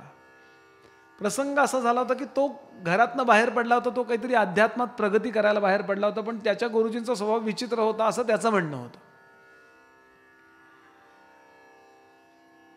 आणि त्यांनी ती तक्रार स्वामी महाराजांकडे केली. स्वामी महाराजांना सांगितलं, महाराज असं असं असं असं असं असं मी त्यांच्याकडे शिकायला आलो, पण ते काही मला नीट शिकवत नव्हते. मला खूप शिकायचंय हो, पण ते मला भांडी घासायला लावायचे. अरे मी गाणं शिकायला आलो का, भांडी घासू का असं. तरी मी 10-12 वर्ष काढली, पण माझ्या लक्षात आलं की यांना काही मला शिकवण्याची इच्छा नाही आहे, आणि म्हणून मी तुमच्याकडे आलोय. गुरु होता आपण असे एक अतिनिष्ठुर, त्याचे वाक्य माते गांजिले अनेक अकृत्य सेवा सांगत असे.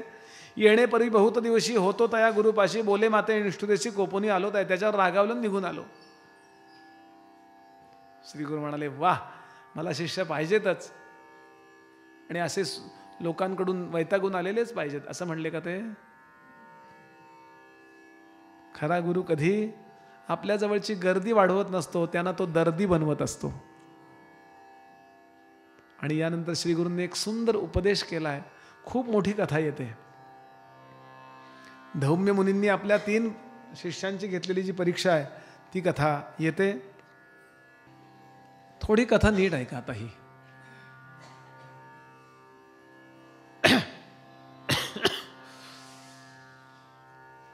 धौम्य नावाचे अत्यंत महान ऋषी होऊन गेले द्वापार युगामध्ये, जे पांडवांचे गुरु झालेत पुढे, आणि कायम त्यांच्याबरोबर असायचे. बारीक सारीक आयुष्यभर त्यांच्याबरोबर होते बरं, त्यांच्याकडेच राहिले आणि त्यांना मार्गदर्शन करायचे. धौम्य मुनींनी केलेला उपदेश आपण केव्हा तरी महाभारत सविस्तर वाचा किंवा ऐका. म्हणजे काय उपदेशाचा सुद्धा स्तर आहे. ज्या वेळेला विराट पर्वाकडे ती 5 पांडव मंडळी निघाली आहेत, त्यावेळेला विराटाकडे कसे वागा याचा धौम्याने केलेला उपदेश वाचण्यासारखा आहे. की तुम्हाला नोकर म्हणून जायचंय, तिथे कुठे बसा, कसे हसा, तुमचं बॉडी लँग्वेज कसं ठेवा. असामान्य. आम्हाला फक्त महाभारत म्हणजे ते एक तर विदुर नीती नाही तर कृष्णनीती, या 2 नीती आहेत माहिती. पण हनुमंतानी सांगितलेली भीमाला हनुमान नीती येते. धृतराष्ट्राला कणिक नावाच्या महाविद्वानाने सांगितलेली कणिक नीती येते. कृष्णनीती तर आहेच आहे, पण ही धौम्य नीती येते. असे धौम्य. त्यांना अनेक शिष्य होते. त्या शिष्यांमध्ये अरुणी पांचाळ नावाचा एक शिष्य होता आणि तयार होत आला. आता साधारणतः मुलं तयार होत आली की त्यांच्या परीक्षा घेणं हे गुरुचं कर्तव्य असतं. समर्थ म्हणाले, परीक्षेविणे बांधले दृढ नाणे, परी सत्यमिथ्या असे कोण जाणे. आपला शिष्य जेव्हा समाजात जाईल ना, त्यावेळेला तो बंदा रुपाय असला पाहिजे, ही जबाबदारी गुरुची आहे. लक्षात घ्या. येथ बोल नाही शिष्यासी. समर्थ सांगतात, येथ बोल नाही शिष्यासी, हे अवघे सद्गुरूपाशी, सद्गुरू पालटी अवगुणासी नाना यत्ने करूनी.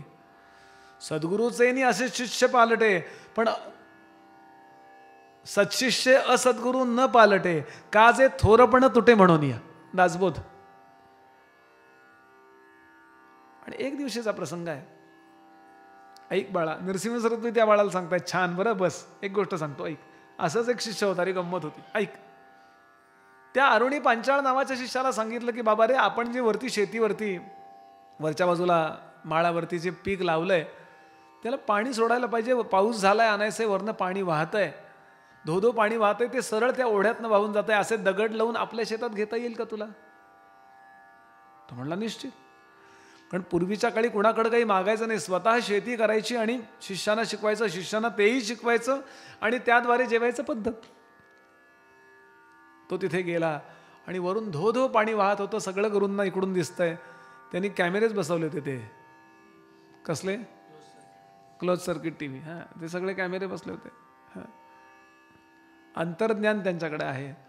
आणि अशी व्यवस्था केली की ते पाणी हे करायकरता तो दगड ठेवतो, पण पाण्याचा काही वेग जो आहे ना, तो काही थांबे ना. बरं, गुरूंनी सांगितलं, पूर्वीच्या काळी गुरुवाक्यावर इतकी निष्ठा ठेवायची असायची, त्यांना काय कळतंय म्हणून मलाही कळत नाही. या पठ्याने काय केलं, प्रयत्न करून 1-2 तास पाहिलं आणि लक्षात घेतलं की नाही जमत आहे, म्हणून स्वतः असं तिकडं हात धरला झाडाला एका मोठ्या, आणि इकडे पायाने दगड धरला आणि आपल्या पोटाची भिंत केली आणि याद्वारे शेतामध्ये पाणी जायला सुरुवात झाली. हा कसं तरी, कारण नाकातोंडातही पाणी जायला लागलं, कसा तरी श्वास घेतो, पण तसाच दिवसभर राहिला. सकाळी 8 ते संध्याकाळी 8, तेव्हा कुठं शेत यांचं भरलं. बरं, भरलं का नाही माहिती नाही आहे. आता श्रीगुरु विचार करतात, श्रीगुरु विचार करतात, अरे अजून कसा नाही आला, अजून कसा नाही आला, आणि म्हणून भरा भरा भरा भरा धावत आले. हो, आम्हाला बऱ्याचदा वाटतं की आमच्याकडे गुरूंचं लक्ष नाही आहे, पण गुरुतत्वाचं अखंड आपल्याकडे लक्ष असतं. या विषयावरती पूर्ण विश्वास ठेवा. मी कुठे जातो, कसा बसतो, कुठे संकटात आहे, आणि भयंकर संकट येणार असेल तर असं काहीतरी मध्ये ऑब्स्टिकल पाठवून देतात, अडथळा, की त्यामुळे आपण पुढे जाऊच शकत नाही. अहो, आडमार्गी भरता सांभाळून मार्गावरता नेणार आहे तो. धावत धावत तिथे आले. दोन्ही हाती धरी दरडी, पाय टेकी दुसरीकडे, झाला आपण उदका आड, मनी श्री गुरु सिध्या तसे. अर्ध पाणी जैसे तैसे, थोडंसं पाणी वाहून जात होतं. आणि असा विचार करीत करीत गुरुची वृत्ती जाहली धणी. वृत्ती म्हणजे तो व्यवसाय, काय, शेती, भरलं पूर्ण. आणि इतक्यात त्याचा गुरु धौम्य मुनी विचार करी आपुले मनी. दिवस गेला अस्तमानी, अद्यापि शिष्य नाही, अजून का नाही आला, ऐसे आपण विचारित. गेला आपुले वृत्तीत, जाहले असे उदक बहुत, न देखे शिष्य तया स्थानी. आणि म्हणून हाक मारली, अरुणी, ए अरुणी, बाळा कुठं आहेस तू? यानं ओ दिली. महाराज, गुरुजी, मी इकडे आहे. धावत धावत आले. अरे अरे अरे, बास झालं. पटकन त्याला हात दिला, बाहेर ये. गुरुजी, झालं पाणी व्यवस्थित. गुरूंच्या डोळ्यातून अश्रुधारा वाहू लागल्या. पटकन त्याला जवळ ओढला, अवघ्राण केलं, डोक्यावरून हात फिरवला. बाळा, पूर्ण कृपा झाली तुझ्यावर. प्रश्न पाण्याचा नाहीये, प्रश्न केवळ त्या कर्माचाही नाहीये, प्रश्न धारणेचा आहे. गुरुचं वाक्य किती प्रमाण. मी केलं हो माझ्याकडनं, पण दगडच थांबत नाही, त्याला मी काय करू. त्यातलाच एक मी.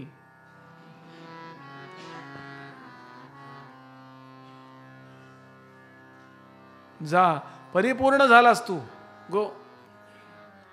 गुरुजींची पाद्यपूजा केली आणि त्यांच्या आज्ञेप्रमाणे घरी निघून गेला. वरदी झाला तये वेळी ऐक शिष्यास तोममोळी तुते विद्या आली सकळी वेदशास्त्रादी व्याकरण.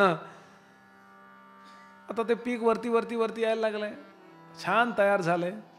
आता दुसरा बैद नावाचा शिष्य होता. ऐक बरं बाळा, या बैद नावाच्या शिष्याला सांगितलं, आता तयार झालंय पीक, तोडून आणशील का. बैलगाडी घेऊन जा, मोठीच्या मोठ्या बैलगाडा, रेडा घेऊन जा. आणि म्हणून देते एक गाडा तया जुंपोनी एक रेडा. गुरु म्हणे जावे पुढा शीघ्र यावे म्हणत असे. जा, सगळे पीक कापायचं आणि त्यातली कणसं आहेत ना, ती यात भरायची आणि घेऊन यायची. येशील. आता त्यानं तो पहिला प्रसंग पाहिलाय. मला संधी मिळाली सेवेची आणि भरा भरा भरा जातो. आणि आता दिवसभर ते काम केलं. कापणी म्हणतात त्याला. भांगलण आहे, लावणी आहे, आधी त्याच्या आधी औत फिरवणं आहे, भांगलण, परत लावणी, परत भांगलण करावी लागते. माझ्या ताईच्याकडे शेती आहे, काही वेळा आम्ही ते काम करायला जायचो. लहान होतो मी, पण थोडं थोडं माहिती आहे.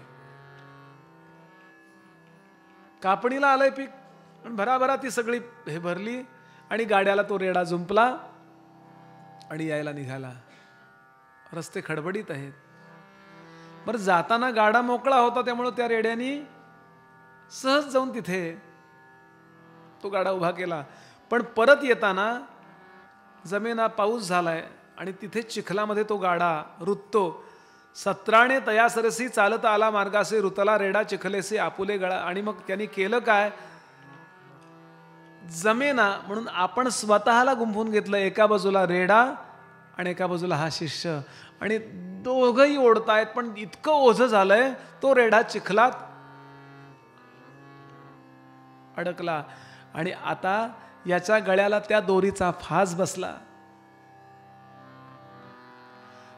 सोडून या रेडियासी काढिले शिष्य गाडियासी ओढिता आपुले गळा फासी पडून प्राण तेजूप आहे. अगदी निर्वाणीची सेवा म्हणतात ना, अशी करायला आरंभ केला. रेड्याला मोकळं केलं. माझ्या गुरुजींच्या घरातला आहे तो मरता कामा नये. आणि ओढतोय ओढतोय आणि एकदम गळ्याला काहीतरी असं घडलं की ते सुटली ती गाठ आणि गळ्याला फास बसला. आणि विचार करतो, मी मरतो याचं मला वाईट वाटत नाहीये, मला गुरूंची सेवा नाही जमली. म्हणून डोळ्यातून अश्रुधारा वाहायला लागल्या. सिद्ध सांगतात, नामधारका, काय श्री गुरूंची ही कथा आहे. श्री गुरूंनी त्या मुलाला सांगितलेली कथा. इतक्यात इतुके होता निर्वाणी सन्मुख पातला धौम्य मुनी. त्या शिष्या ते पाहुनी नयनी कृपा अधिक उपजली. सोडून या शिष्या ते आलोंगनी करणा भरते वरदिधला अभिमते संपन्न होती वेदशास्त्री. जा, तुझ्या निष्ठेनं मी अत्यंत प्रसन्न झालोय. तिथला शिष्य आहे उपमन्यू. या उपमन्यूला तर गायी राखण्याचं काम दिलं. या उपमन्यूला जरा खायची जास्त सवय, ज्याला भरपूर लागायचं खायला. तिसऱ्या शिष्याची कथा आहे. आता सकाळी जायचं आणि संध्याकाळी गुरु परत घेऊन यायचे. जेवणार कुठे. अहो, तिथे जंगलामध्ये ज्या झोपड्या आहेत ना, त्या झोपड्यांमध्ये जातो भिक्षा मागतो आणि याद्वारे पोट भरतो. सेवेत खंड नाही, पण पोटाची व्यवस्था करतो. गुरुजींनी विचार केला, अरे याला मी परीक्षा बघायला पाठवलं, अजून तब्येत सुधारत चालली याची. बस सुधारत चालली. ते म्हणले, अरे दिवसा जेवत नाही, घरी आल्यानंतरच काय ते खातोस, तुझी तब्येत कशी एवढी सुधारती, काय खातोस तिकडे. तो म्हणला भिक्षा मागतो, आणि भिक्षा मागतो आणि मला आणून देत नाही. भिक्षा मागितल्यावर गुरुला आणून दिली पाहिजे का? मग तो भिक्षा मागतो, घरी आणून देतो, पुन्हा दुसरी भिक्षा मागतो आणि आपण जेवतो. त्याची ओढ खाण्याकडे आहे.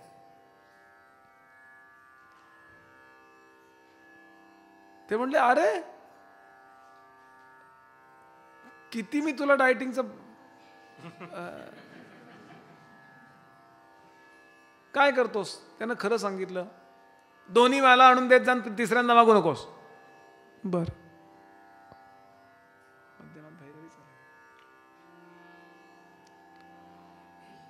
बर ठीक आहे. भूक लागतेच ना हो. आता काही वेळा असं होतं की त्या गायी चरता चरता त्यांची वासरं आली, भूक लागली की त्या आईला लुचतात आणि ते स्तनपान करतात. आता त्याच्यात बाजूनं इकडून दूध पडताना यानं पाहिलं, तिकडे त्यांनी आपण तोंड लावलं. ते म्हणले अरे काय तब्येत तुझी सुधारतीच आहे. तो म्हणला असं करतो. अरे उष्ट खातोस? विद्या येत नाही उष्ट खाण्यानी. बर महाराज नाही खाणार मी. एक दिवस त्यानं पाहिलं, शेर नावाचं झाड असतं, शेराचं झाड, त्याचं पान तुटलेलं पाहिलं आणि त्यातनं दुधासारखा पदार्थ तो चीक गळत होता. आणि म्हणून असा त्या शेराच्या मनात शिरला आणि पानं तोडून ते जे तो चीक दुधासारखाच असतो सेम, तो खाऊ लागला. चिकट चिकट त्याला वाटलं हे काय आहे, आणि एकदम थोडासा डोळ्यात गेला आणि आंधळा झाला. गाई राखता राखता हाई काही आता मी कशाने येऊ गाई, दोन्ही डोळे चिकटून गेले हो, आंधळा होऊन गेला. आता गाई कशा घरी नेऊ? बर गाय हा प्राणी असा की तो स्वतःहून घरी येतो. सगळ्या गायी घरी आल्या पण मुलगा घरी नाही आला. धौम्य मुनी निघाले. श्री गुरु परीक्षा घेतात, लक्षात घ्याल. फार सुंदर एक सिनेमातलं काव्य आहे. कुंभारा सारिखा जगी गुरु नाही या जगात, वरी घाली तो धपाटा आता आधाराचा हात. आधी तुडवी तुडवी मग हाते कुरवाळी, ओल्या मातीच्या गोळ्याला येई आकृती वेगळी. घडे थोर घरी जाती, घडे जाती राऊळात, कुंभारा सारिखा गुरु नाही रे जगात. कोणी जाऊन बैसतो गाव गौरीच्या मस्तकी, कोणी मद्यपात्र होतो श्रीमंतांच्या हस्ती. अशा अर्थानं आव्यातली आग पुन्हा नाही कुणा आठवत, कुंभारा सारिखा गुरु नाही या जगात. गुरुजींनी विचार केला, गाई आल्या अजून का नाही आलं बाळ, म्हणून हाका मारत उपमन्यू, अरे उपमन्यू उपमन्यू. एका खोल खड्ड्यात पडला होता, काही दिसतच नव्हतं. गुरुजी मी इथं आहे, मला क्षमा करा, मी गाई नाही आणू शकलो, मला खूप भूक लागली ना, म्हणून मी या झाडांसमोर झाडं दिसत आहेत ना त्याच्यातनं येणारं दूध पित होतो, मला दिसेनासच झालं गुरुजी. त्याचा तो साधेपणा भोळेपणा पाहिला आणि गुरुजींचे नेत्र पाणावले. म्हणाले बाळा फक्त अश्विनी कुमारांचं स्मरण कर, मी सांगतो तो मंत्र म्हण. शर्यातींच शुकन्यांच चवनम शक्रम अश्विनो भोजनांते स्मरेन नित्यं तस्य चक्षुर्न नश्यती. आणि त्यानं स्मरण केल्याबरोबर सगळ्या प्रकारच्या औषधींचा उपयोग व्हावा, असं आरोग्य बरं झालं. पटकन त्याला वरती बोलावलं आणि सांगितलं बाळा तुला कधी काही कमी पडणार नाही, जा खूप मोठा होशील, अनेक मोठे मोठे शिष्य होतील, भगवान गोपाल कृष्ण तुझे शिष्य होतील, तू त्यांना शिवसेवा शिकवशील. शंकरांचं व्रत कृष्णांना कोणी शिकवलंय? उपमन्यूंनी शिकवलंय. लक्षात घ्या, अतिशय महान आहेत उपमन्यू ऋषी. असो, यानंतर या बाळाची उत्तम कीर्ती होईल. उत्तंक नावाचा एक शिष्य त्यांना मिळेल जो जन्मेजयाच्या कडून सर्पयज्ञ करून घेईल, वगैरे वगैरे कथा. बरं बाळा, कशा वाटल्या कथा तुला तीन? तो नरसिंह सरस्वतींच्या समोर बसलेला तो मुलगा रडायला लागला, गुरुजी मला सरळ सांगायचं ना, तू मूर्ख आहेस. ते म्हणाले असं आहे, पेन किलर दिल्याशिवाय ज्यांना ऑपरेशन सहन होत नाही ना त्यांना आम्ही ॲनेस्थेशिया देतो. हा गोष्टीचा ॲनेस्थेशिया होता. जा गुरुकडे परत चाल. आणि ज्या क्षणाला तो परिपक्वतेनं गुरुजींच्याकडे जातो, गुरुजींचा यांचा नरसिंह सरस्वतींचा स्पर्श झालाय, जा असं सांगितलंय. जातो, साष्टांग नमस्कार घातल्यावर गुरुजींनी जवळ बोलावलं आणि त्याच्यावर पूर्ण कृपा केली. या प्रकारे नरसिंह सरस्वतींनी त्याच्या जीवनातली चूकही सुधारली आणि याद्वारे त्याचंही पूर्ण कल्याण केलं. असा अत्यंत श्रेष्ठ असा कथाभाग सांगून सिद्ध जरा विश्राम घेतात. सगळ्यांनी माझ्या पाठोपाठ फलश्रुती म्हणा आणि या फलश्रुतीनंतर शांत हो म्हणायचं श्री गुरुदत्ता आणि लगेचच्या लगेच आरती.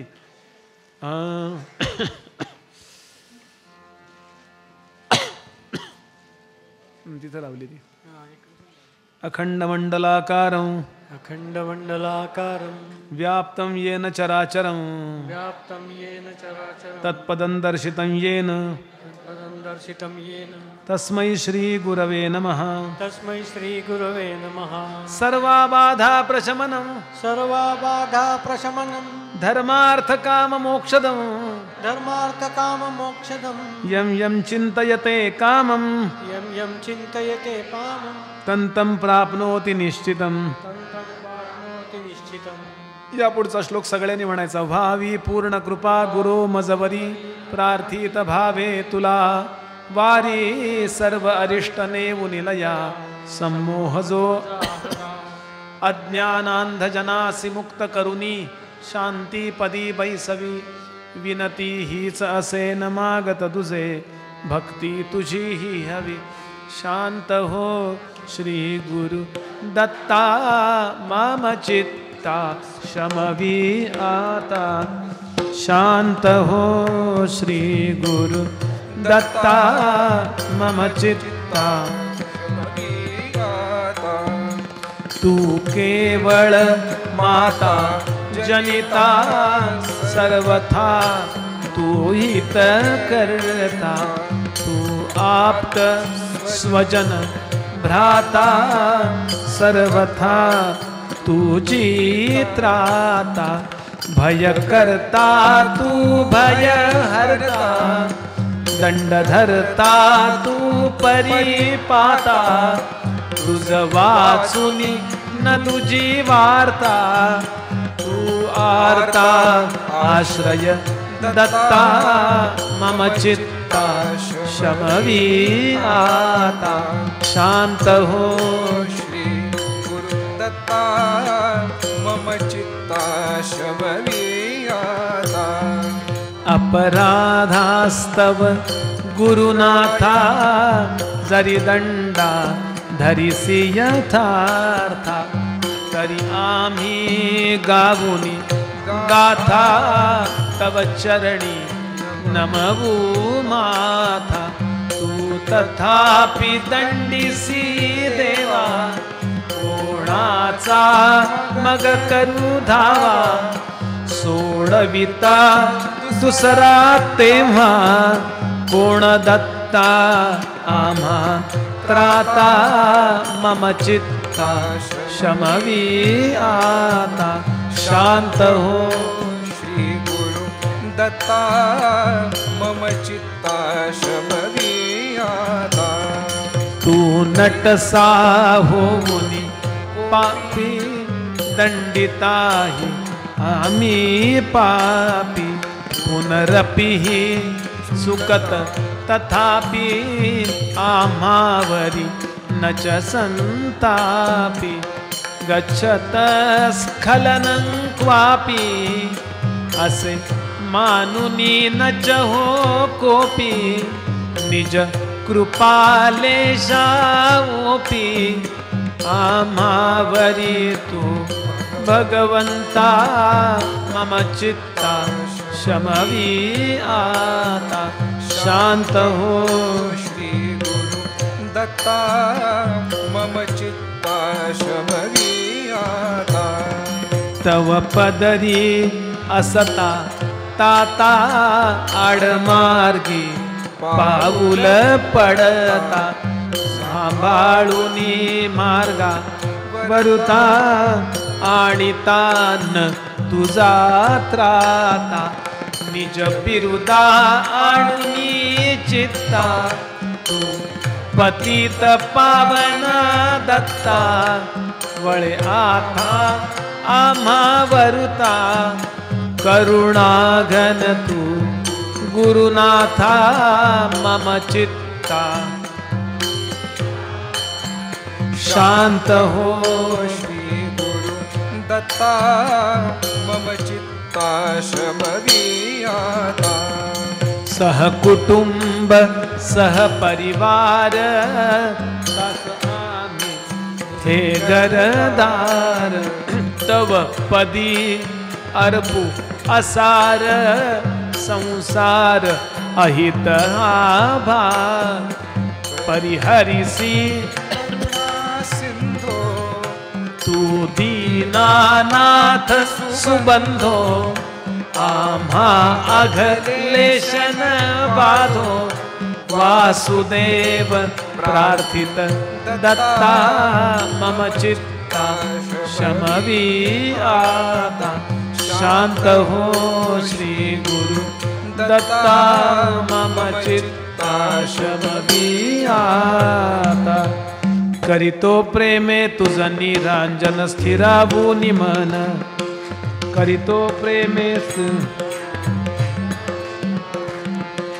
दत्तात्रेया सद्गुरुवर्या भावार्थे करुणा करितो प्रेमे तुझ निरांजन धरणीवर नर पीडित झाले भवरोगे सर्व काम क्रोधादि करिपुवर्ग व्यापुनि सगर्व योग याग तपदान नेणती असताही अपूर्व सुलभपणे निज भजनी त्यासी उद्धरी जो शर्व करितो प्रेमे तुझ निरांजन स्थिरावूनि मन दत्तात्रेया सद्गुरुवर्या भावार्थे करुणा करितो प्रेमे तुझ निरांजन स्थिरावूनि मन अत्रि मुनींच्या सदनी देव भुके येती भिक्षुक हो मुनी अनुसूये प्रतिबोलती त्रयमूर्ती नग्न हो मुनी आम्हा प्रतिज्ञा अन्न असे वदती परिसुनी हो मुनी नग्न अन्न दे तव ते शिशु होती करितो प्रेमे तुझ निरांजन स्थिरावूनि मन दत्तात्रेया सद्गुरुवर्या भावार्थे करुणा करितो प्रेमे तुझ निरांजन स्थिरावूनि मन दुर्वासाभिध मौनी झाला शंभू प्रमथेंद्र ब्रह्मदेव तो झाला चंद्र झाला उपेंद्र दत्तात्रेय जो वीत निद्र तो तारक योगींद्र वासुदेव चरण चिंतुनी हो नित्यातंद्र करितो प्रेमे तुझ निरांजन स्थिरावूनि मन दत्तात्रेया सद्गुरुवर्या भावार्थे करुणा करितो प्रेमे तव निरांजन स्थिरावूनि मन हरे राम राम राम हरे हरे हरे कृष्ण कृष्ण कृष्ण हरे हरे हरे राम राम राम हरे हरे हरे कृष्ण कृष्ण कृष्ण हरे हरे अवधूत चिंतन श्री गुरुदेव दत्त श्री गुरुदेव दत्त श्री गुरुदेव दत्त सदा सर्वदा योग तुझा घडावा तुझे कारणी देह माझा पडावा उपेक्षू नको गुणवंता अनंता रघुनायका मागणे हेची आता जय जय रघुवीर समर्थ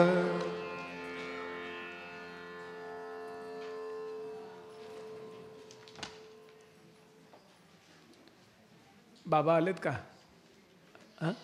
वीरेंद्रजी जरा आत या यजमानांच्या तर्फे कुणाला तरी रोज एक पुस्तक आज तुम्हाला देण्याची प्रेरणा दिली आहे देवानी मला